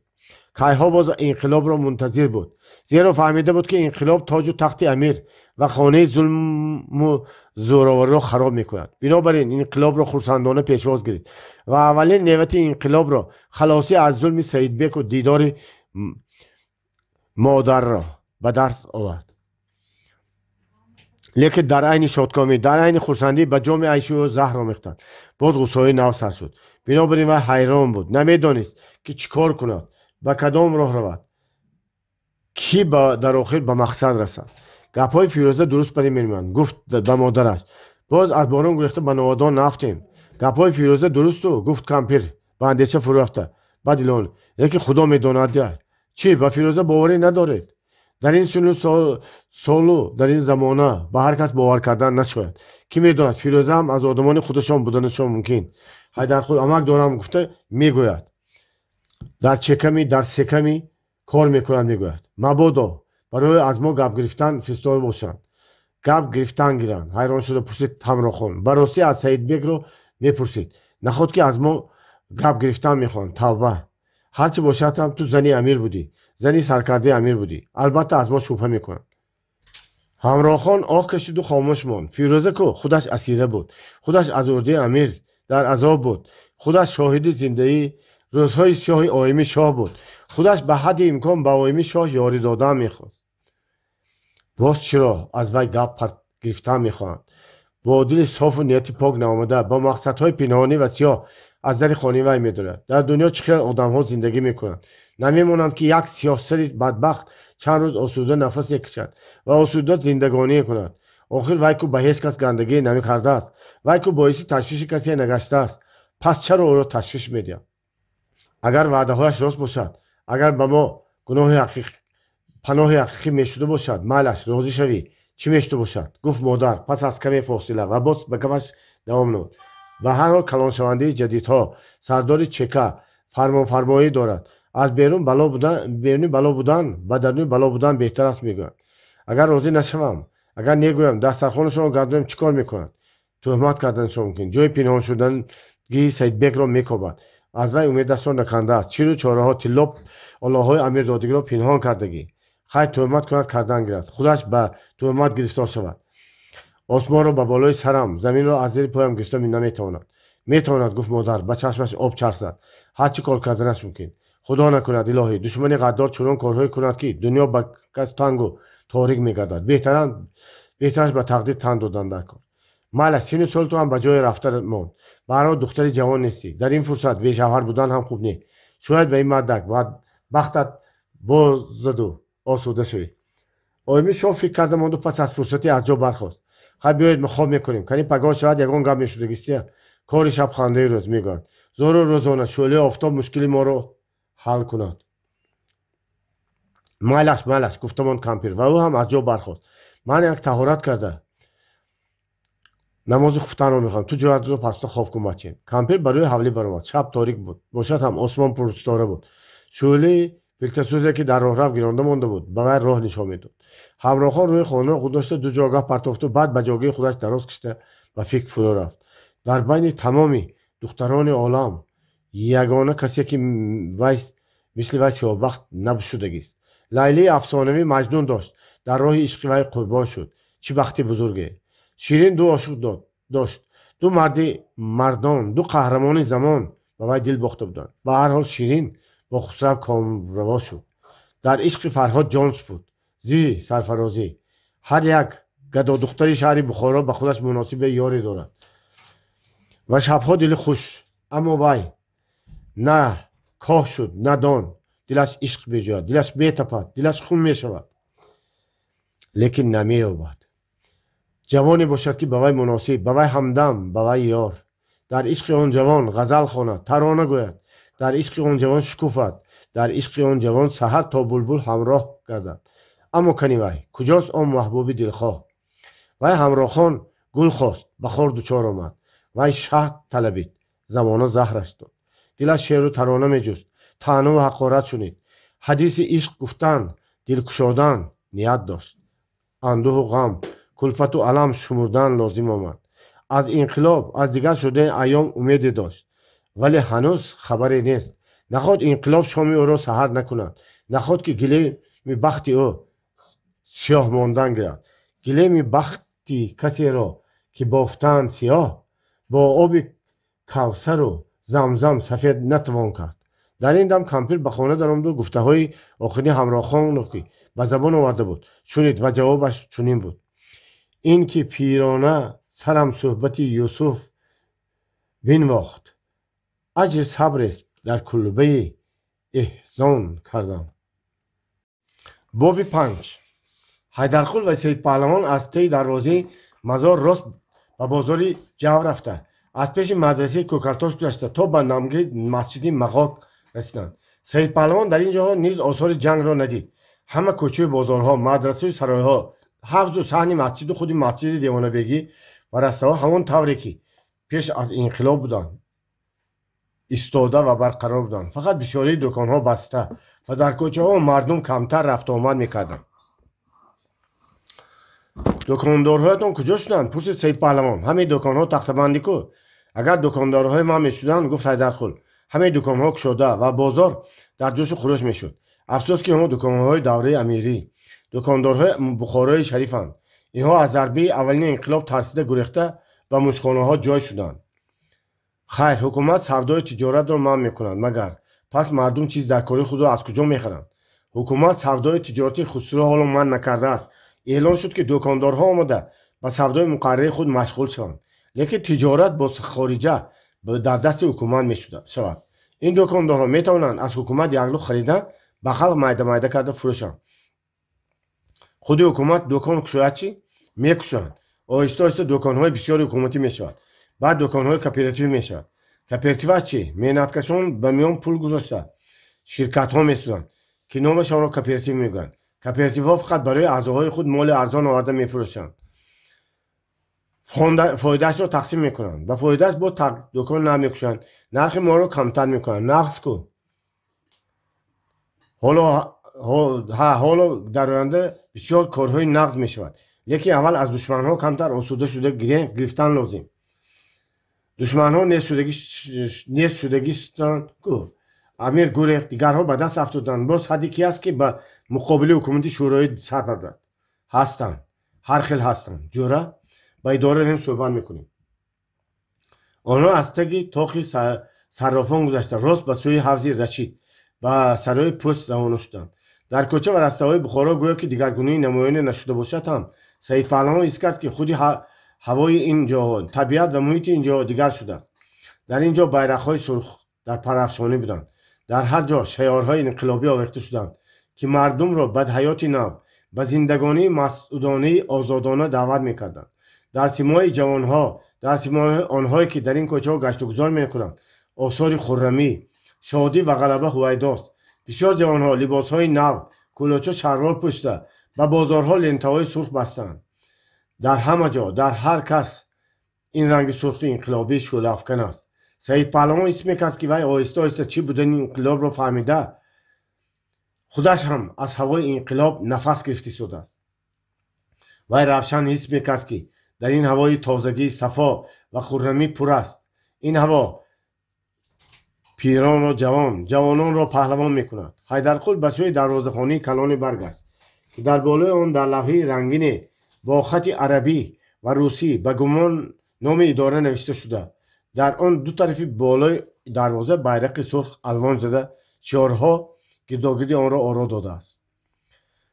سید پهلوان شرم کرد که از حیدرقل چی بودن نام آن اداره را پرسید. آنها به خانه درآمدند که فرشش تختگی بوده. در پیشگاه یک استال کلان، در رو بروی آن در پیش تیرزی پایان باز یک استال و چندین کرسی و استولها گذاشته شده بودند.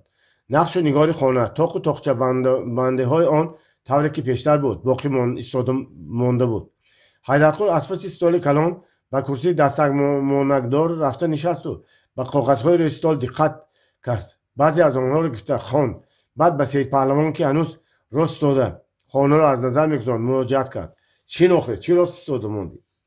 این خانه حوله کدام بای بودگی است؟ پرسید سید پهلوان. ها، حوله یک بای کلانی پست جلا. خیلی سلامتیت نغز می‌آخه. سلامتی خدا بشکر بد نه.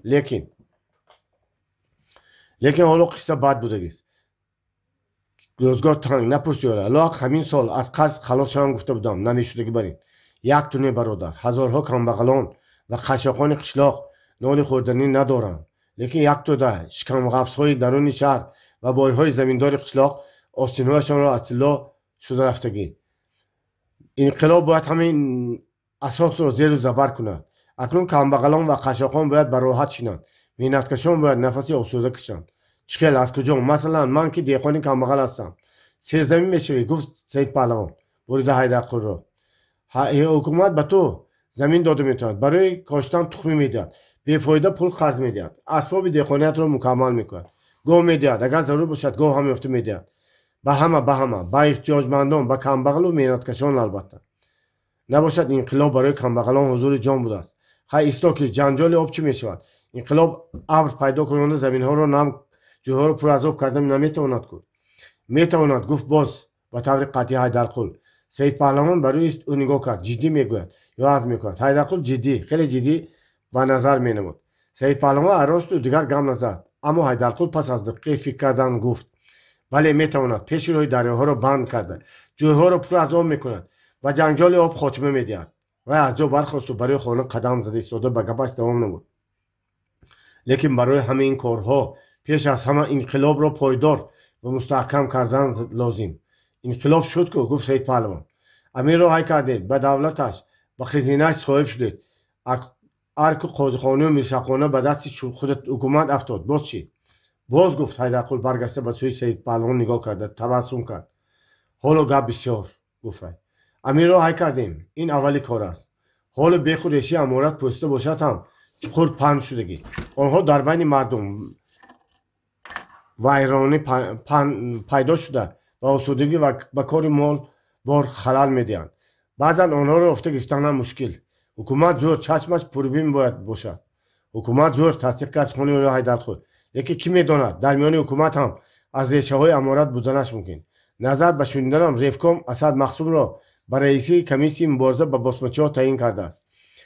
به مشورت پخته، به سنجش درست اسد مقصوم را به این کاری مسئول و مهم تعیین کردن، به کار خلل دادن، در بین ویرانه آوردن گفتنی گپ است.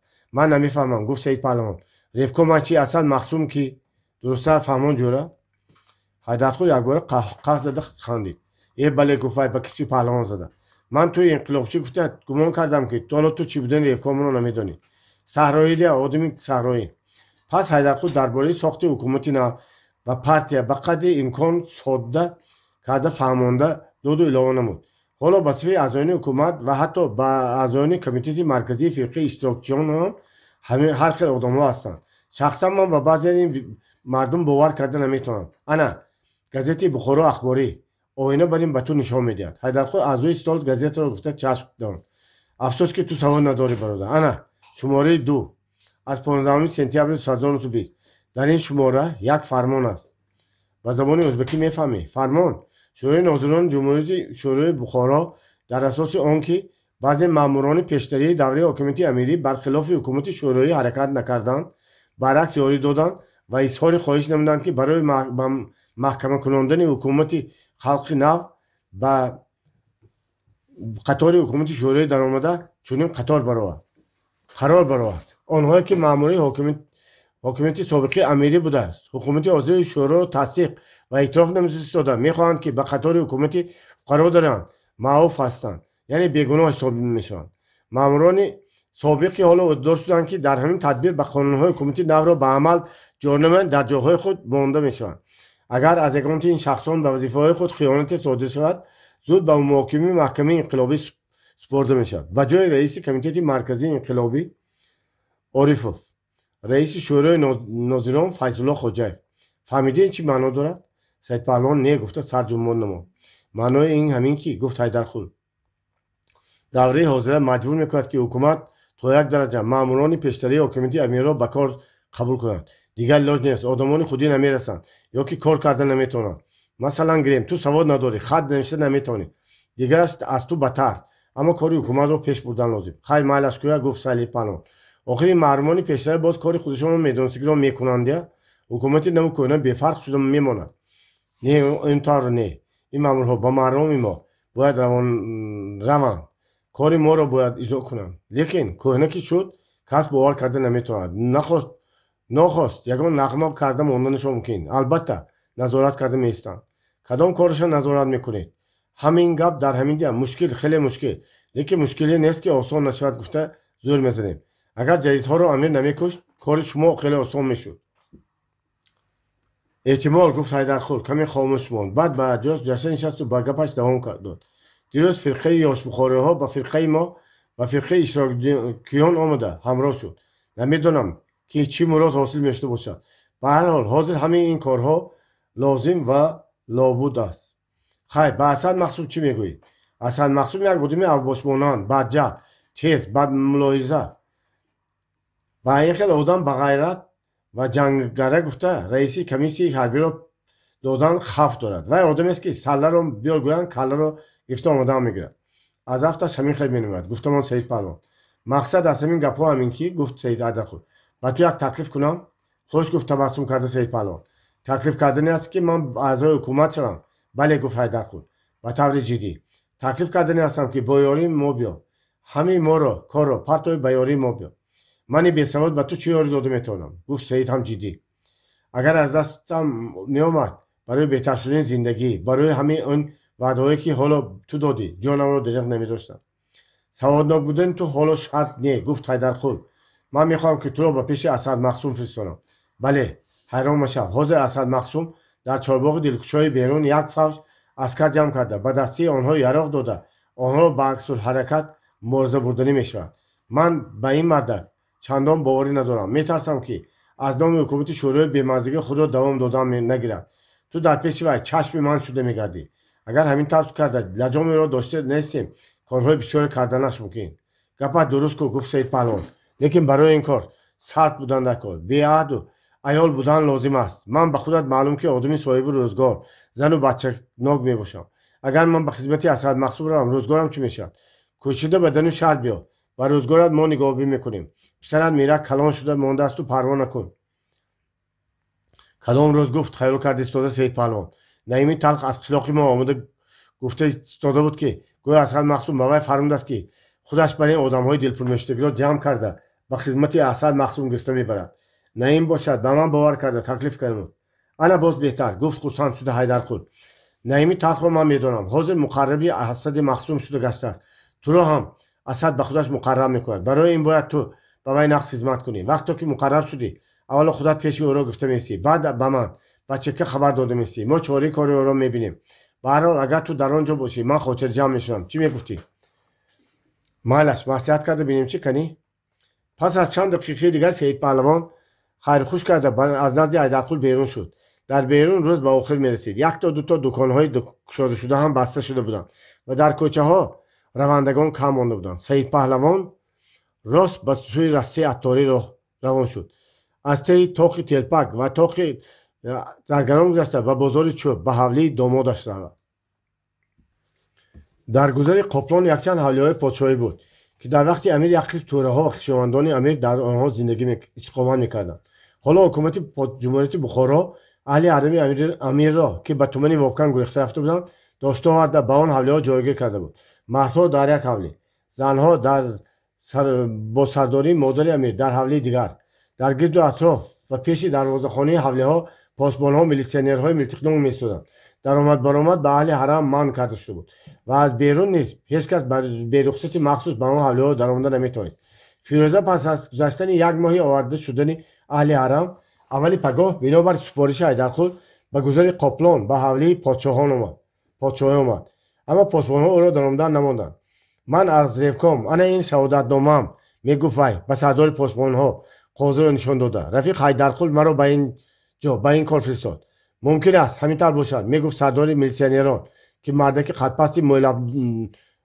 овезон буд аммо барои ба ин ҳавлӣ даромадан иҷозат хати махсус дар кор ҳамин тавр фармон шудагӣ ман зани асо мешавам шуморо мешиносед мегуфт фирӯза шавҳарашро шафӣ оварда зуд ба кор сар карданам лозим монед ки дарем намешавад хоҳарам гапа лаҷом надиҳед не мешавад ҳозир ба ин ҳавлӣ даромада ба кор сар кардани ман шарт ми неми ман намедонам донед дониста монед барои ҳамин ҳам шуморо сардор таъин карданд ин гапҳои фоида надоранд дар айни баҳсу ҷавоб ҳайдарқул истод омаду гуфт монед фирӯза дорад ман фиристодам фаромӯш кардам ки рухсатнома диҳам салом сардори посбонҳо ба ҳайдарқул салом доду фирӯзаро монд ки ба ҳавлӣ дарояд фирӯза аз қалб ба сӯи роҳрави ҳавлии дарун беихтиёр чанд қадам гузошту боз истод ва баргашта ба пеши ҳайдарқул омад ки ҳанӯз бо сардори милитсия гапашро тамом накарда буд ман чӣ кор кунам гуфт вай хизматгорҳо ва канизакҳоро як як бибиҳоро ба тарафи дигар ҷудо кардан гирам майлаш даромада шинос шав бибиҳоро гӯй ба хонаҳо доранд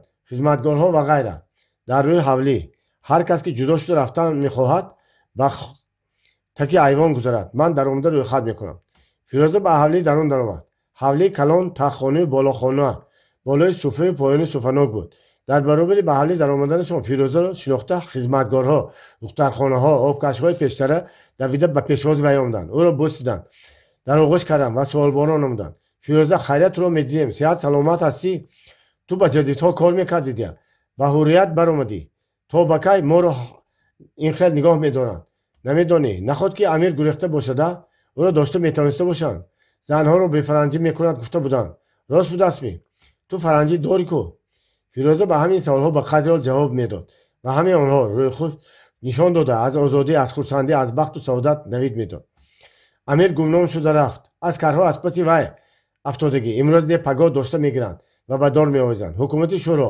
ба ҳама озодӣ мебахшад акнун хизматгорию канизӣ барҳам мехӯрад подшоҳҷонҳо подшоҳбибиҳо агар ташна монанд худашон ба сари хум рафта хам шуда агар бошад об гирифта меҷӯшонанд мехӯранд набошад ҳалқашон қоқ шуда аз таштагӣ муранд ҳам ягон кас хизматшонро намекунад агар гӯшта монанд дасту остин барзада хамир мегиранду нон пухта мехӯранд ҳеҷ кас ба онҳо арақи ҷабин рехта нон намепазад акнун ҷадиду қадим намегӯянд акнун ёш бухороӣ инқилобчӣ мегӯянду аксул инқилобчӣ мегӯянд ҳамаи ин одамҳои амир ҳамаи ин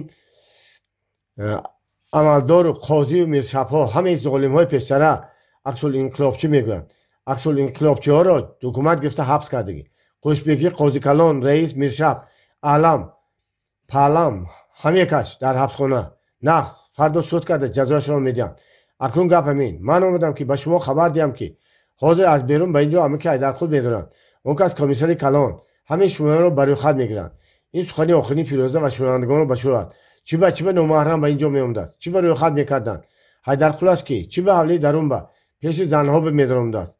خودم جدید شدم گفته اکنون همه را جدید کردن میخوایی. ما فرزند مسلمان هستیم. از دین و دیانت نمیگردیم. حقزا و حقزا. فیروزه از گفتهش پشیمان شد و یک باره گرنگ و لال گشت. ای خدایا میگفت به خودش من چی نوقولی کردم که برای خود میگیرن گفتم. اکنون چیکار کنم که این نادانها به گپ من گوش کنند. ها چی مقال گفته دلیدم از آشخانه اویمی دسترخوانچه آمدم. و که زنی قد بلند چونگ و بندمه بود. فقط با واسطه دغلی فرمان فرمایی کرده توانستند در عین زمان با اویم‌ها و پشابیبی چاپلوس و خوشامدگوی بودنش منصب دستارخوانچگی را در نزد مادر امیر به خود گرفته بود. در حرم امیر بسیاری ها از وی میترسند و ایبا میکردند. حالا که امیر گریخته ارک سوخته خاکستر گشته است. مادر امیر در بدر شده است. باز به وی از کر و فر خود نمانده بود. آواز او را شنیده یک باره همه آنهایی که در گرد فیروزه جمع شده بودند خاموش گشته خود را به کنار گرفتند. این خودش کی؟ ای ها مسکوب دختر کو گفت وی به سوی فیروزه چند قدم گذاشته. چی گفت آمدی؟ همین قدر دیدنی ها بس نبود می. همین قدر روزهای سیاه را به سر مسلمان ها آوردگت بس نبود می که باز آمدی در بین کنیزکان آن حضرت فتنه خیزاندن میخواهی. فتنه به ارک و اردی شما تمام شد. گفت با تبسمی تحقیرآمیز فیروزه فتنه‌گران پس شدن نیست شدن و یکتا یکتا شما برین پس مانده هم نیست میکنیم اویم. بله دسترخوانتان رو گنداشته فاتحه خواندن گرفت. وای مرم گفتم کدومی از بین جمع شدگان. اویمی دسترخوانچی از قهر و غضب سرخ و کبود شد. خواست که از بالای فیروزه هجوم کرده به مشتان خود بزدن عادت کرده خود به فرق سری وی کوبد. نخواست از قفا کسی سربندش رو کشید. اویمی دسترخوانچی برگشتید که زنی کلانی امیر لب گزیده به خاموشی امر میکند و خاموشانه قدمی به قفا کشید و زن امیر پیش برآمد و فیروزه سلام داد. ها دخترم نغزمی صحت سلامت هستی؟ جناب حیدرقل تو امنگ نشودیانده. بسیار نقد از ما سلام گوی. روی خط میکرده باشم مرحمت ما به خانه میدونیم از پسی در مرحمتر میشود. فیروزه خواست که چیزی گوید لیکن از بیرون جیغ زدند. بنابراین گفت درست ما حاضر آمدم میفهمونم. پس از رفتن فیروزه زن امیر خوننگار زده اویمی دسترخوانچی را سرزنش کرده نمود. عقلتان رو خودید به سرتان بلاخ این تازه را خیزانده بودین مگر. زن امیر پیش برآمده به فیروزه سلام داد. ها دخترم نغزمی تو صحت سلامت هستی؟ جناب حیدرقل به تو امنگ نشودیاند. بسیار نغز از ما سلام گوی. روی خط میکرده باشند مرحمت ما به خانه میداریم از پسی در محرمتر میشود. فیروزه خود چیزی گوید لیکن از بیرون جیغ زدند. بنابراین گفت درست من حاضر آمدم میفهمونم. پس از رفتن فیروزه زن امیر قرونگاه زده اویمی دسترخوانچی را سرزنش کرد. عقلتان رو خوردید به سر ما بلای تازه یا خیزاندنی بودید مگر من ندانستم پاشم. دانسته باشید گفت باز سخت کرده زنی امیر و گذشته به خانه کلان بالای سفره رفت. اویمی دسترخوانچی چون ماری سرکوبیده به خود میپیچید و نمیدانست که زهرش را به کی زند. ناخود چشم وی به عایشه افتاده ماند.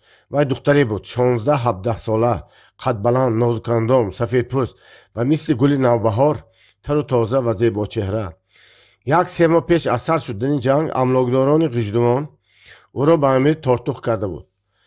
حسن و ملاحت و جمال برکمال او را دیده مادر امیر فرمان داده بود که وی را زود برای به ستاره ماهی خاصه فرستاده به امیر منظور کردن تیار کنند. لیکن تیار کردن نتوانستند. عایشه از غم و اندوه گریه بیمار شده به بستر افتاد. تبش بلند شد. به هذیانگویی درآمد. مادر سرسختی وی که از پیش عشق کشیده آمده بود بر سر بالین دخترش نشسته شبها را روز میکرد. نهایت یک 20 روز پیش از جنگ عایشه تندرست شد. از بستر سر برداشت لیکن خیلی لاغر و رنگ پریده بود. بنابراین به او دست نکافته ماندند که کمی به حال آید. و وقتی عایشه همان آرزوی نیت‌های رذیلانه امیر و مادر او جامعه عمل نپوشیده انقلاب سر شد و عایشه روی نحس امیر عالمخواه را ندیده به روز نیک رسید. اویمی دسترخوانچی که مأمور تیار کردن او بود از این حادثه المناک شده ماند. اینک حالا عایشه را دیده مانده همه غضب خود را به بالای وی ریخت. عایشه گفت وی به وی غراق زده. برای چی درآمده پای پاشابیبی را نمالدی؟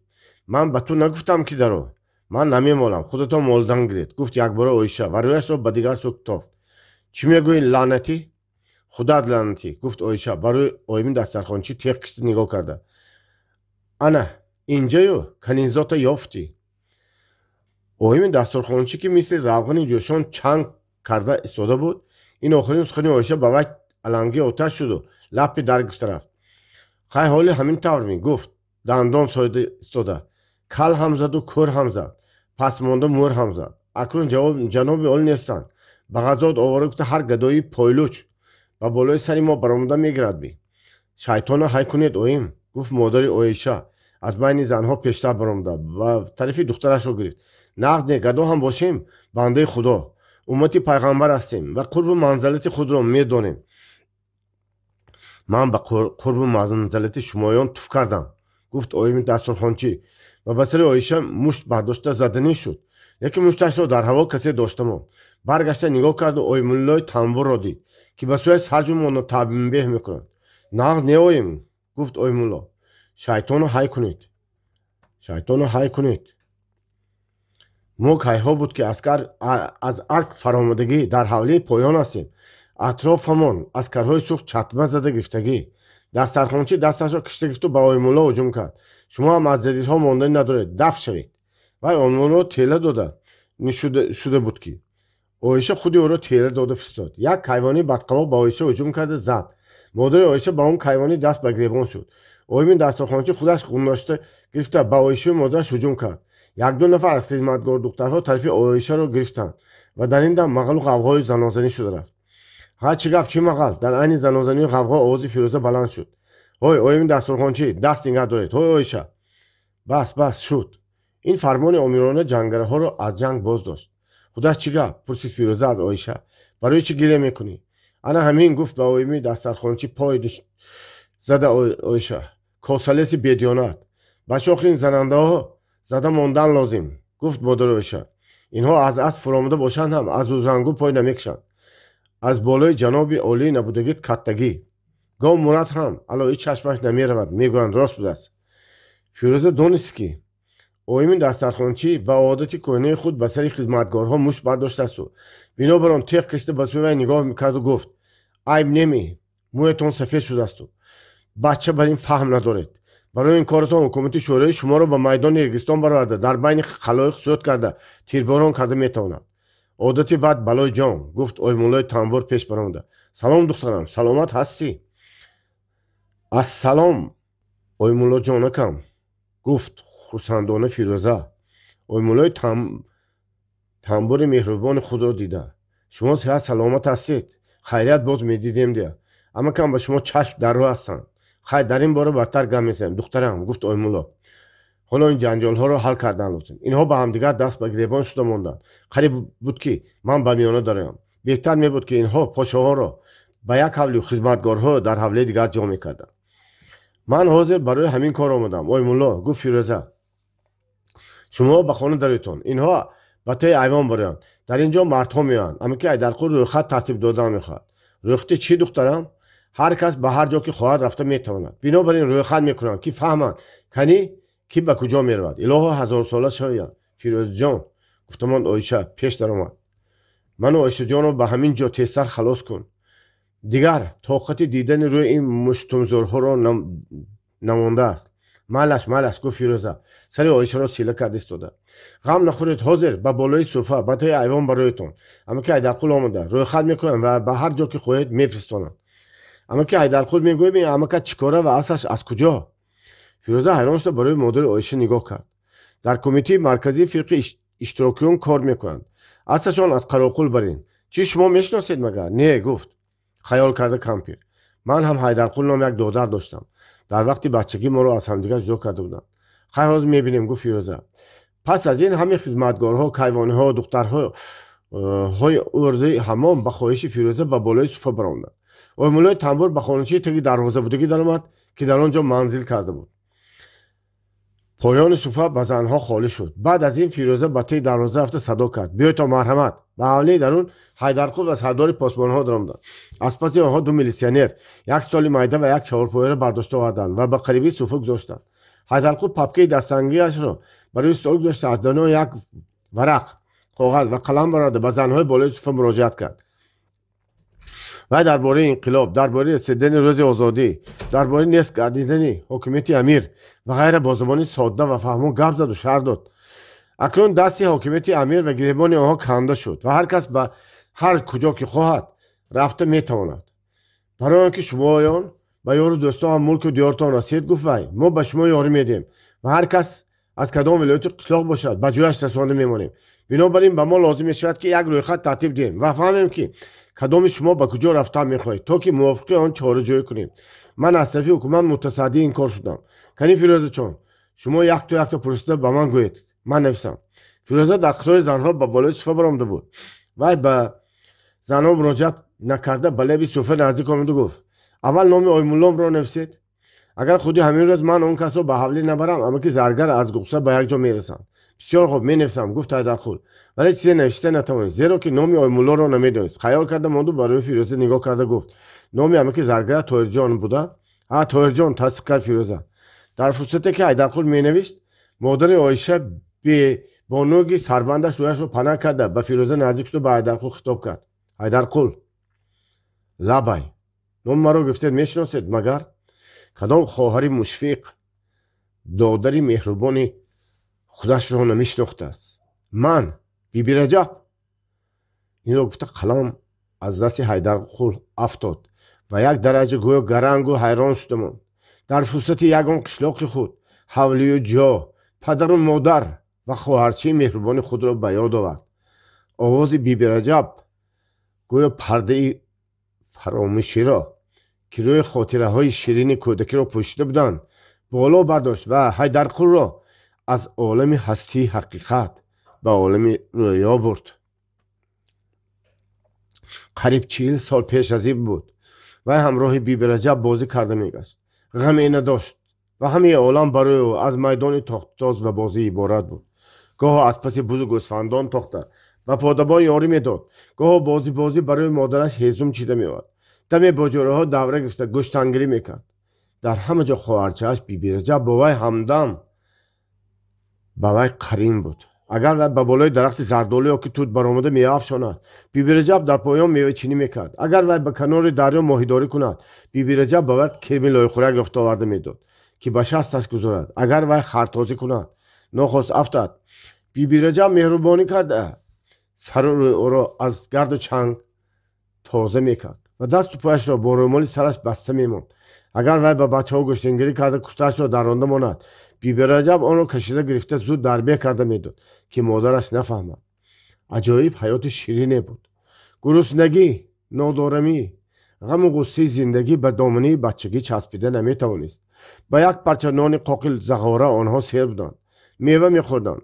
шири бузу гӯсфанд ба онҳо қувват медод. дар ҳавои гарми тобистон ғами либос ҳам набуд. пойлӯч бо як қабат куртуи эзор. ба регзори даруни дарё тохтан беҳтар буд ки бо кафшу пойафзол. аммо зимистон сармои сахти қароқул онҳоро ғам медод, аз бозӣ маҳрум мекард. бори дусӯи аспакиҳо омаданду Биби Раҷаби 12-соларо гирифта бурданд. Ҳайдарқул нахост ки Биби Раҷабро аз вай ҷудо кунад, лекин падараш ӯро ҷанг кард, ҳатто зада аз ҳавлӣ бароварда ҳай кард. Ҳайдарқул дар умри ҷавони худ аввалин бор ба дарду алам гирист, на аз зарби шаллоқи падар, балки аз ҷудоӣ аз хоҳари меҳрубон. вай ба болои дарахти тути калон ки дар сари роҳ буд баромада дар байни шоху баргҳо худро панаҳ карда камин гирифт. вақте ки аспакиҳо Биби Раҷабро ба сараш ранҷӣ пӯшонда ба аспе бо ҳамроҳии як занаки бадқавоқ сувор карда гирифта мегузаштанд, Ҳайдарқул бо фалахмон зада телпаке ки яке аз онҳоро аз сараш паронд ва ба думи аспи яке чунон зад ки асп чароғпоя шуда қариб буд ки саворашро ба замин занад. аспакиҳо аз куҷо омадани сангро надида бошанд ҳам ҳақорати бисёре дода рафтанд ду Биби Раҷабро бурданд. пас аз қадре калон шудан вай фаҳмид ки аспакиҳо ба бадали қарзи адонашуда Биби Раҷабро гирифта буданд. баъдҳо пас аз мурдани падару модар ва барои пурмашаққати зиндагии мустақилона қадам гузоштан, Ҳайдарқул боре фаҳмида буд ки хоҳараш ба тарафи ғиҷдувон ба касе ба занӣ дода фиристоданд. ҳатто ҳаминро ҳам дониста буд ки Биби Раҷаб ба дасти шавҳари хубӣ афтода ва як духтарча дорад, лекин худи Ҳайдарқул ба гирдоби сахти зиндагӣ афтода, на ин ки аз хоҳараш хабар гирифта натавонист. ҳатто зани меҳрубон ва духтари ширинашро аз даст дод. инак ҳоло пас аз гузаштани ҳамин қадар солҳои бисёре, Ҳайдарқул боз овози Биби Раҷаби худро мешунавид. боз хоҳари меҳрубонашро дар рӯбарӯяш мебинад. аммо афсӯс ки ҳоло Биби Раҷаб на он Биби Раҷаб аст ки дар тасаввури ӯ боқӣ мондааст. حالا وی پیر شده است. قامتش قدری خم، آوازش آن آهنگداری خود را گم کرده، خسته شده، در آن آهنگ حزن و علم صدا میدهد. من خوابم یا بیدار؟ گفت به اختیار چند قدم پیش مانده حیدرقل و به سوی بیبی رجب دست دراز کرد. بیبی رجب هم جوانانه خود را به پایان صفحه پرتافته دادرش را در آغوش کرد. این منظره غیر منتظر را دیده فیروزه به اختیار و چشمش آب گرفت. همه حاضران یک درجه درباره خود فراموش کرده نگران بازدید حیدرقل و بیبی رجب شدند.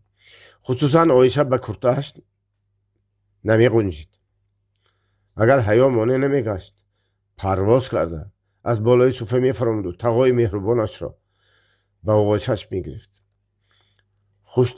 تو در اینجا چیکار میکنی؟ پرسید نهایت حیدرقل از بیبی رجب. میشوندم که در غژدوان هستی، صاحب دختر شدی، اما زندگی امکان نمیداد که رفته خبر گیرم. من به غژدوان افتاده ماندم. گفت آبی چشمش را پاک کرد ایستاده بیبی رجب. احوالمان بد نبود. مردکم پدر عایشه جان آدمی نغز مهنتی بود، پازگری میکرد. لیکن عایشه جان 10 ساله شدن بعد نخست که سر شد از دنیا چشم پوشید. من و دخترم بیکس شده ماندیم. چرخ و دو کرده خدمت این و آن را به جا آورده روز میگذراندیم. لیکن فلک همان را هم به ما روا ندید. دخترم 4 کس میدیده شدگی بود که ناتوان‌ها رفته خبر دادند. یک روز آدم‌های املاکدار آمدند و به چه بهانه ساخته فریب داده ما را به املاکدار خانه بودند. املاکدار گل ساخته گفت که دخترت را به امیر تارتوق میکن. من داد زدم، فریاد برداشتم، لیکن فایده نبخشید. آخر به همین راضی شد که خودم را هم همراه دخترم به ارده میفرستم. از عایشه جان جدایی نداشتم. انا چی میگوی که به تقدیر تن داده خسته به ارده امیر آمدم. نه خیریت عایشه جان خوشحالی برآمد. ما روی نحس امیر را ندیده انقلاب شد. خیریت گفت حیدرقل. عایشه جان کنی انا در همین جا بیا دست تقویت را زیارت کن. عایشه دویده به پایان صفحه فرامد و به حیدرقل چسبید. حیدرقل او را در آغوش کرد و از پیشخانه اش بوسید. بعد گفت های چطور دختر زیبا، چقدر دختر کلان شده است. عایشه جان من خوش، اکنون چی نیت داریتون؟ در شهر در پیش من میستید یا که به غژدوان رفته خبر میگیرید؟ یک بار به غژدوان رفتن در کار. گفتمان عایشه یک بار رفته از حوالی خبر گیریم. گفت بیبی رجب بعد نمیدانم حال کریم جان ما چی شد. یک پسرخوان داشتیم نامزد عایشه جان، همین طرح ما توی کرده داماد کردنی بود. کریم جان ما بودگیست. گفت فیروزه به حیدرقل مراجعت کرده. عجب نه، گفت حیدرقل در اینجا در خدمت رفیق کلبیشوف کریم جان نام یک جوان است. اولهای جنگ از غژدوان داوطلب شده آمده بود. اگر داوطلب شده آمده شد البته کریم جان گفت نخست عایشه، ولی بعد از گفتن چند کرده با عقبی بیبی رجب پنهان شد. شرم نکن جانم، گفت حیدرقل، اگر همین کریم جان ما بخشیده تو باشد من از تحت دل شما را تبریک میکنم که حقیقتا جواب مناسب است. نصیب باشد توی میکنیم، با مراد و مقصد میرسید و همین غم و غصه ها را فراموش میکنید. خوب نباشد برای خود نام شما را هم مینویسم. عایشه جان و غژدوان میرید. خوش باز نام کی را نویسم؟ فیروزه جان. فیروزه به زن مراجعت کرده پرسید خاله جان نام شما محبوب خاله بوده؟ زنک با علامت تصدیق سرجمانده ها گفت. از کجا میشوید؟ از زندانی. کیتون هست؟ نمیدانم. گفت محبوب خاله. نمیدانم در مدت اینقدر سالی که من زنده در گور بودم در زندانی یگان کسی من ماند یا نه. 10 سال شد. 10 سالی در حال است که من سرسخت از یار و دیارم جدا شده به ارده امیر افتادم. بغیر از آشخانه کار و مهنت یگان چیز دیگر را نمیدانم. ندیدم، نشنیدم. کلفت و عذاب را دیدم. حقارت و دشتام را شنیدم. حاضران خصوصا فیروزه و حیدرقل از این گفته داری زنی عذاب دیده خیلی متاثر شدند و دقیقه چند چیزی گفته نتونسته خاموش موندند. یادتون بخیر، گفت نهایت حیدرقل، در دوره امیر تقدیر و نصیبی همین کمبغلان همین بود. خواهرم خیرانه اکنون دوره آزادی نفس گرفتن شما رسید. خیرش اکنون چی خیال دارید؟ از کجا اینجا برآمده کجا رفتنی هستید؟ نمیدانم، گفت زنک سرسخت. باز دقیقه خاموشی و کنان شد. حیدرقل حیران شد. ممکن است این زنهای بیکس و کوی در بین این زنهای جمع شدگی چندین نفر باشند. پس چی باید کرد؟ آیا به کلوب زنها می رفته باشند؟ نخواد که اولین کلوب زنها با اسیران اردو پر می شود. خیر شود چی؟ مگر این زنهای بیکس و کوی از این زنهای عذاب مشقت کشیده سزاوارتر باز کسی هست؟ این کس رو به کلوب نوشته چی؟ پرسید نوبهاران فیروزه. نقض میشود. گفت اکنون به قرار قطعی آمده حیدرقول. به کلوب زنها میروید. زنک حیران شدم. من نمیدونست که کلوبش چی؟ برای چی کار به اونجا میرون؟ من ندانم. گفت ملاحظه کرده است محبوب خاله. اگر در زندانی یگانتی از اولادای ما زنده میشد سراغ کرده می اومد. من باز به درگاه کی روم؟ نه به کلوب زنها. گفت فیروزه. تو صاحب درکتان یافت شدن در کلوب زنها زندگی میکنید. کلوب زنها رو من ندونم چه خیلی جای باشد. کلوب زنها گفت حیدرقول. یک حوله کلان خانه بسیار دارد. در آنجا زنها استقامت میکنند. زنها جمعآمد میکنند. زنها سر و کار میبرند. همه آنها ابزار زندگی رو مهیا کرده به علاوه آنها میخوانند، هنر میآموزند. ها گفت فهمیدگی نمیشون محبوبه. غریب خانه گوید از بین زنها شو شده رفت. از ارده برآمده به غریب خانه می درایم از باران گریخته به ناودان. غریب خانه باشد که میلش باز مبادا خانه دیگر نباشد. فیروزه که به زنها قریب ایستاده بود گپا را شنید و لپی کرده به حیدرقول نگاه کرد. حیدرقول هم لب گزیده کمی فکر کرده ایستاد و بعد گفت نه غریب خانه نه. کلوب زنها خانه بخت و سعادت، خانه حضور و حلاوت، خانه نجات و امید، خانه حلال و پاکیزگی است. این خیلی جاها تا حال نبود. این خیلی کلوب زنها رو حکومت شورایی تشکیل میکنند و نگهبان وای هست.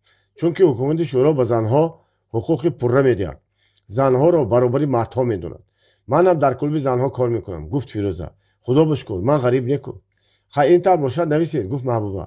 حیدرقول نوشت و به فیروزه مراجعت کرده پرسید باز نام کی را نویسم؟ فیروزه به زن دیگر مراجعت کرد. نام شما اپا سلامت بوده؟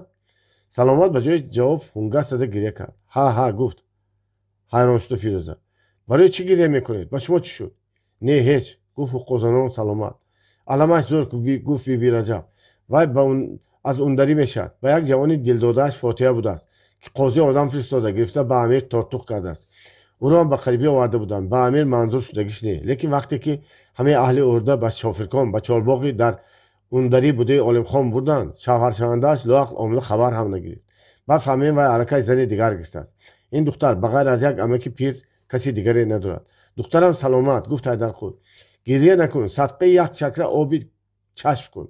اون خیلی شوهر شونده ها را اگر خواهی ما تو به اون دری به حولی عمکت میرسونیم باز بختت رو میبینی. نه گفت سلامت.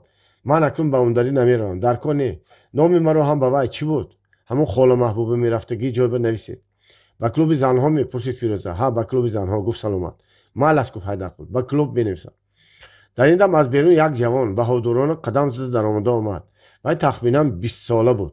چشم و ابرو سیاه، درازو، گندمگون، جینگلمو، با سر تلپکی برگی سیاه عسکری، با تن کلوچه شلوارش عسکری، با بازو لنتی سرخ، در سر دل و میانه قطارونزها بسته شدگی، با کمر تپانچه در پای موزه. و به نزد استول حیدرقول آمد و عسکرانه سلام داد و گفت رخصت ده رفیق کمیسر با شما سپارش رفیق کوبیش را رسونم. کریم جان. این آوازی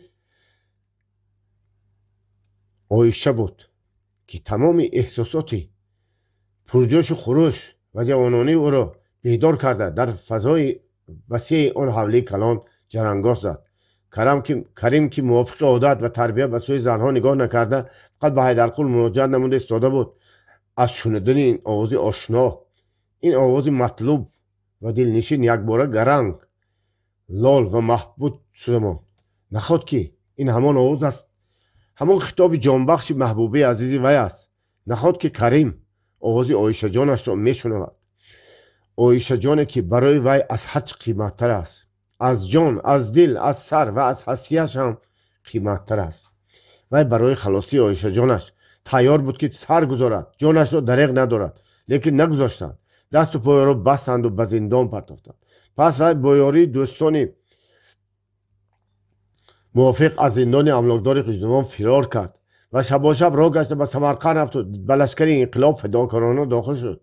چند گاه او را سنجیدند، بعد چند گاه آموختند و از بس که جانسپاری و صمیمیت او را دیدند به وی باوری کلان شد و نهایت در خدمت رفیق کوبیش گذاشتند. روز در عرفه انقلاب در کاگان خرسندی او را دیده والریان ولادیمیرویچ پرسید امروز دماغت چاق از حد زیاد خرسند مینمایی؟ بله رفیق کوبیشوف. گفت کریم من خرسند به پستم نمیگنجم. بسیار نه. سببش رو گوی فهمیده من هم به همراهی تو خرسندی کنم.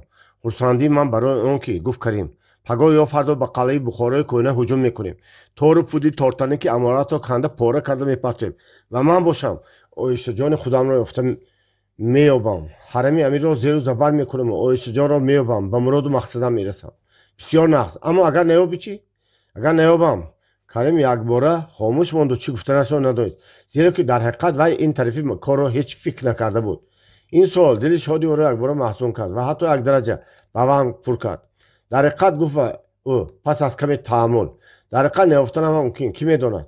Кӯбишов тамассум карду аз ҷо бархост ва ба назди Карим омада ба китфи ӯ даст монд. хафа нашав, албатта меёбӣ. оишаи ту штавре ки мегӯӣ духтари ҷасур ва далер аст, туро дӯст медорад. ҳамин тавр не? модоме ки ҳамин тавр аст, вай ҳам ба истиқболи ту кӯшиш мекунад. албатта ҳамдигарро меёбед, лекин фақат ёфтани оиша қатъи кор тамом намешавад. писарам, баъд аз тору пуди тортане ки аморатро кандан, асоси зиндагонии нав, ҳаёти навро сохтан лозим, ки он ҳам беҷангу бемубориза намешавад. бинобар он барои корҳои калон миёнатро сахт банд. писарам, ман ба хизмат тайёрам, гуфт Карим боз рӯҳ гирифта.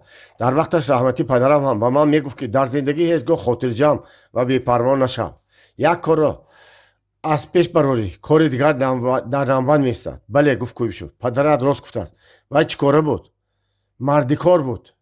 ман ҳамин қадар дар хотир дорам ки вай маро аз ҳисор ба китфаш бардошта ба заводи пахтаи Зирабулоқ оварда буд. дар он ҷо ҳамшаҳриҳои мо буданд, тойҳои пахтаро ба китфонашон бардошта ба вагонҳо бор мекарданд. падарам ҳам бо онҳо ҳамкор шуд. 2 сол кор кард. дар аввали соли сеюм аз тахта лағжида бо бор ба поён афтоду миёна шикаст. чанд моҳ бемор хобиду, баъд ба зур мехирсик шуд. маро ба худаш гирифта ба Ғиҷдувон рафт. дар он ҷо ба порезагиҳо хизмат кард. пас аз 2-3 моҳ вафот кард. ман дар ҳавлӣ оиша номондам ва ҳамроҳи вай калон шудам. ин саргузашти мухтасарро шунда Валериан Владимирович як ох кишту сар ҷунбонид ва чанд дақиқа хомӯшона барои хона қадам зада гуфт. бале, гуфт вай ниҳоят ба Карим хитобан, балки ба нуқтаи номуаллиме нигариста. бале, ин саргузашти ҳазорҳо камбағалон ва меҳнаткашон аст ки онҳоро ба сӯи инқилоб, ба роҳи инқилоби бузург овардааст. бинобар он ин аст ки инқилоб ғалабӣ мекунад, ба мазлумон дари бахту саодатро мекушад. ту албатта ба муроду мақсадат мерасӣ, албатта оишаро меёбӣ. Карим. инак гуфтаҳои Валериан Владимирович шуд. Карим оишаи худро ёфт. ҳоло ин овоз, ин хитоби вай аст ки Каримро ба ин дараҷа мабҳут карда монд. лабай, ин оиша, оишаҷон, гуфт вай ба сӯи оиша беихтиёр чанд қадам гузошта. оиша ҳам худро фаромӯш карда ба истиқболи ӯ шитофт. онҳо ба ҳамдигар рӯбарӯ ва ҳамнафас шуданд, вале шарму ҳаё ба миён даромаду фақат бо гирифтани дасти ҳамдигар қаноат карданд. балота гирам Каримҷон, гуфт биби Раҷаб ҳам. хайрат ки туро сиҳат ва саломат медидем. салом бибиҷон, гуфт Карим. шумо сиҳат саломат ҳастед? шукр аз инқилоб гардам ки боз моро ба ҳамдигар расонед. ҳарчи рӯи наҳси амирро надидам, ба рӯзи равшан расидем.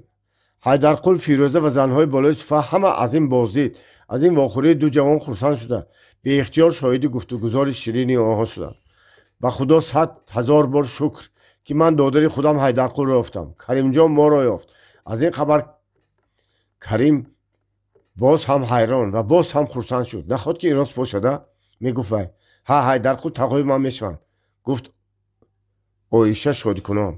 хайр, гуфт ниҳоят Ҳайдарқул ба Карим хитоб карда. шумо чӣ гуфтанӣ будед? Каримҷон, мебахшед рафиқ комиссар, гуфт Карим. ман оишаҷонро дида худамро гум карда мондам. рафиқ Кӯбишев шуморо дидан мехоҳад. имрӯз дар соати 5 бегоҳӣ мунтазири шумо мешаванд. бисёр хуб, албатта бервам, гуфт Ҳайдарқул. манам аз шумо Каримҷон як илтимос дорам. чӣ мешавад ки агар аз рафиқ Кӯбишев иҷозат пурседу оишаҷонро бо модараш ба Ғиҷдувон бурда монда баргардед. ин орзуи ман аст, гуфт Каримҷон. ҳамин рӯз меравем, гуфтамон оиша. набошад мо рафта патта саҳтавоимон ғун дорем, гуфт биби Раҷаб ва мехостанд ки гузашта ба хона доранд.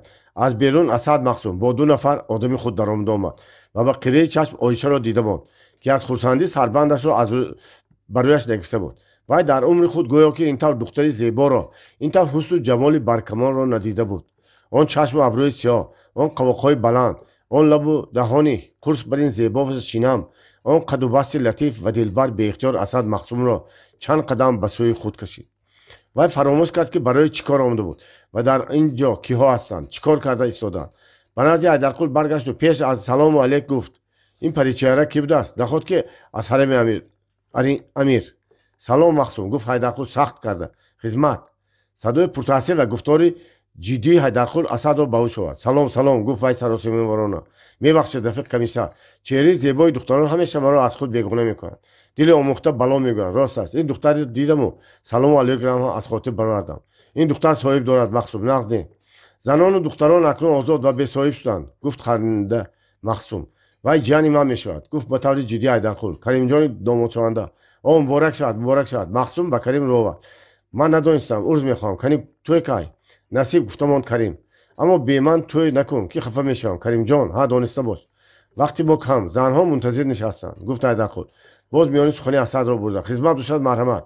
این دفعه اسد مخصوم به حیدرقول تمام نزدیک شد و با آواز پس گفت اگر اجازه شما شد من با خود پاشا بیبی یک گپ دارم. چی گپ؟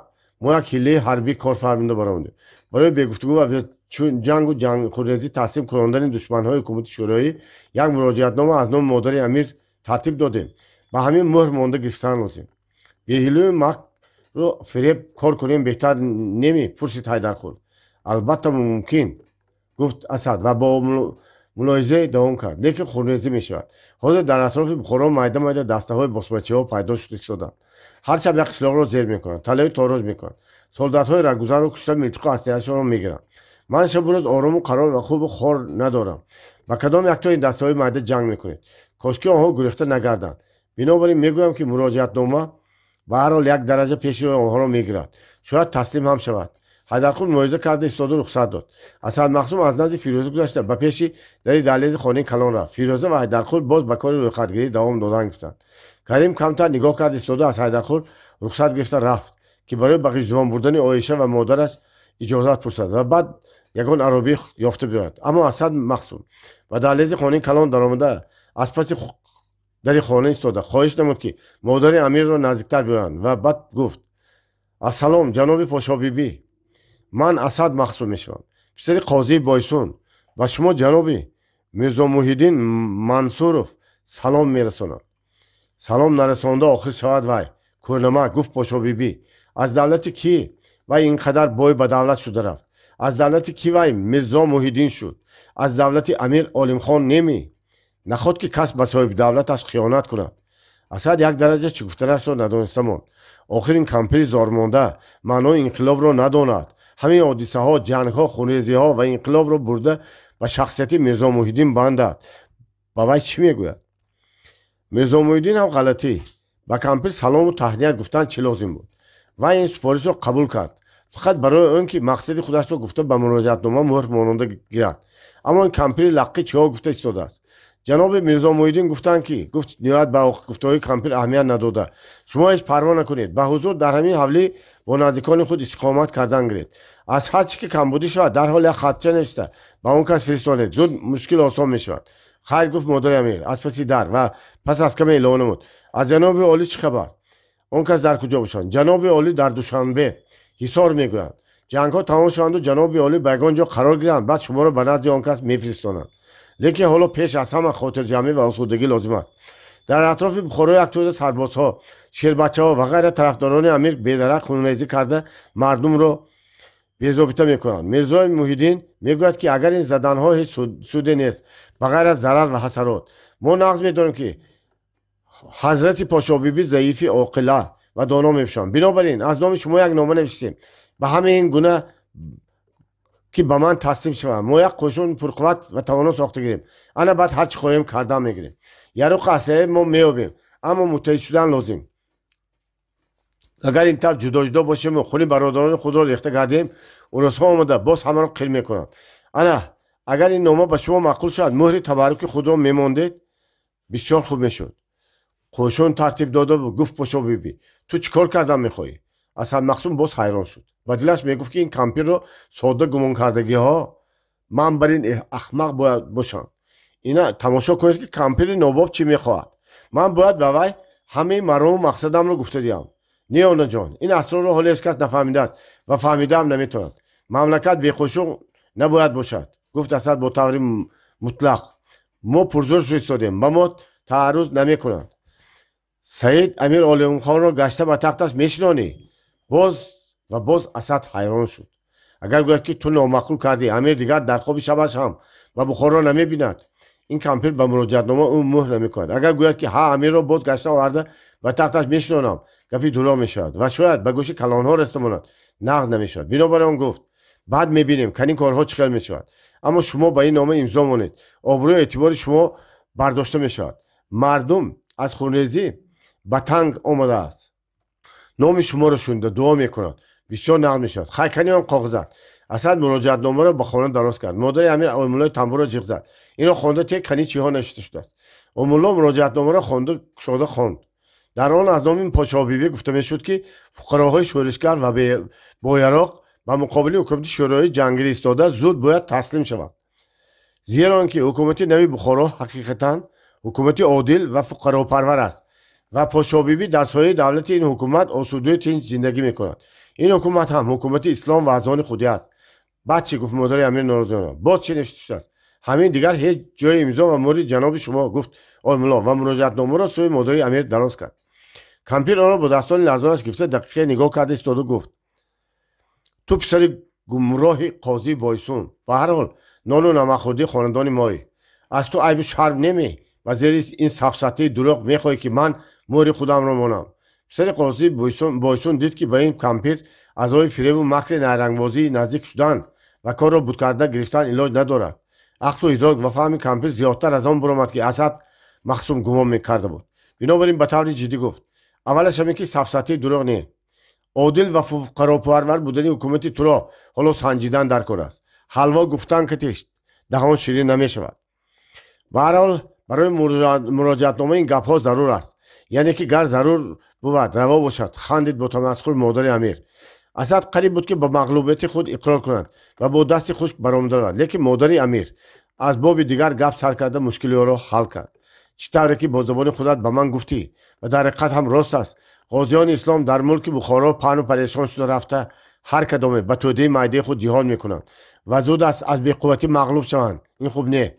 اگر تو به صدد اتحاد آنها باشی، اگر تو برای برقرار نمودن دولت جناب عالی جان کهانی، من میتوانم به دست تو چنان وثیقه زور دهم که قوه حاتم سلیمان را داشته باشد. درست است. اسد از این تکلیف ناگهانی و جسورانه مادر امیر که تا امروز او را یک زنی نادان عیاش و قدیمی گمان میکرد حیران شد.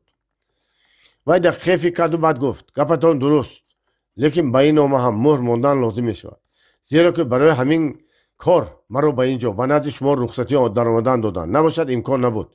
اما وای حاتم سلیمان، البته گپی دیگر، من به شما پاشا بیبی عرض میکنم که با قوی ولایت و اولیاگی از ضمیر دل من باخبر شدید و باوری دارم که این راز در بین ما میماند. در حقیقت قوه های پریشان مجتهدان اسلام را متحد کردن و یک جا جمع کردن لازم است. این یگانه مراد و مقصدی من است. اگر خدا قوت دهد و جناب شما فاتحه خیر دهد، من به صدد این کار میشوم. مالش این مراجعت نامه رو مهر کرده میدیم، گفت مادر امیر. اسد را قسم کرده، یکی این رو به جبار قرباشی و یا یگان سرلشکر کلان دیگر نشان نده که باور نمی کنند. پگاه همین وقت بیا، من به تو یک وثیقه دیگر تیار کرده میدیم که خودت هم خرسند میشوی، لیکن به وعدت باید وفا کنی، نباشد تلف میشوی، تو رو خدا میزند. بسیار خوب گفت اسد، ولی در دلش میگفت که تو به من مراجعت نامه و وثیقه گفتگیت رو مهر کرده، ته اون طرفش رو خودم میدونم. البته به وعده وفا کردن از من رسد، لیکن پگاه به نزد شما آمدن من غیر ممکن است. نمیدونم، این باعث شبهه شدن از احتمال بیرون نیست. من به میرزا محی‌الدین خط نوشته میدیم، پگاه جواب آن را گفته میاری. البته گفت اسد و منتظر شد. پاشا بیبی به آیم‌الله تنبور مراجعت کرده گفت نویس میرزا محی‌الدین بای، از مهمان نوازی هایت خرسند هستیم. در زیر سایه دولتت صحت سلامتیم. در گرد قپلان چتمه اسکرهایت را باز هم زیادتر کن که مبادا گریخته نرویم. مایلش اختیارت، لیکن به آدم ها رخصت دید که در آمده برآمده گردند. اگر باز مهربانی کردنی باشی به دارنده مکتوب درباره سلامتی امیر عالم خان به من خبر فرستان. یگان سبد انار قربون یافته دهی بعد نمیشد. پگاه منتظر جواب میشم. پاشا بیبی. آیم‌الله مکتوب را نوشته به پاشا بیبی داد. وی مهر ماند و با آیمی دسترخوانچه دراز کرد که به اسد سپرد. مراجعت نامه گفته اسد پرسید ها نامه گفت کمپیر با تمسخر و زیر آن نیز مهر مانده بود. اسد مراجعتنامه را گرفته تشکر بیان کرد و از پس در دور شد.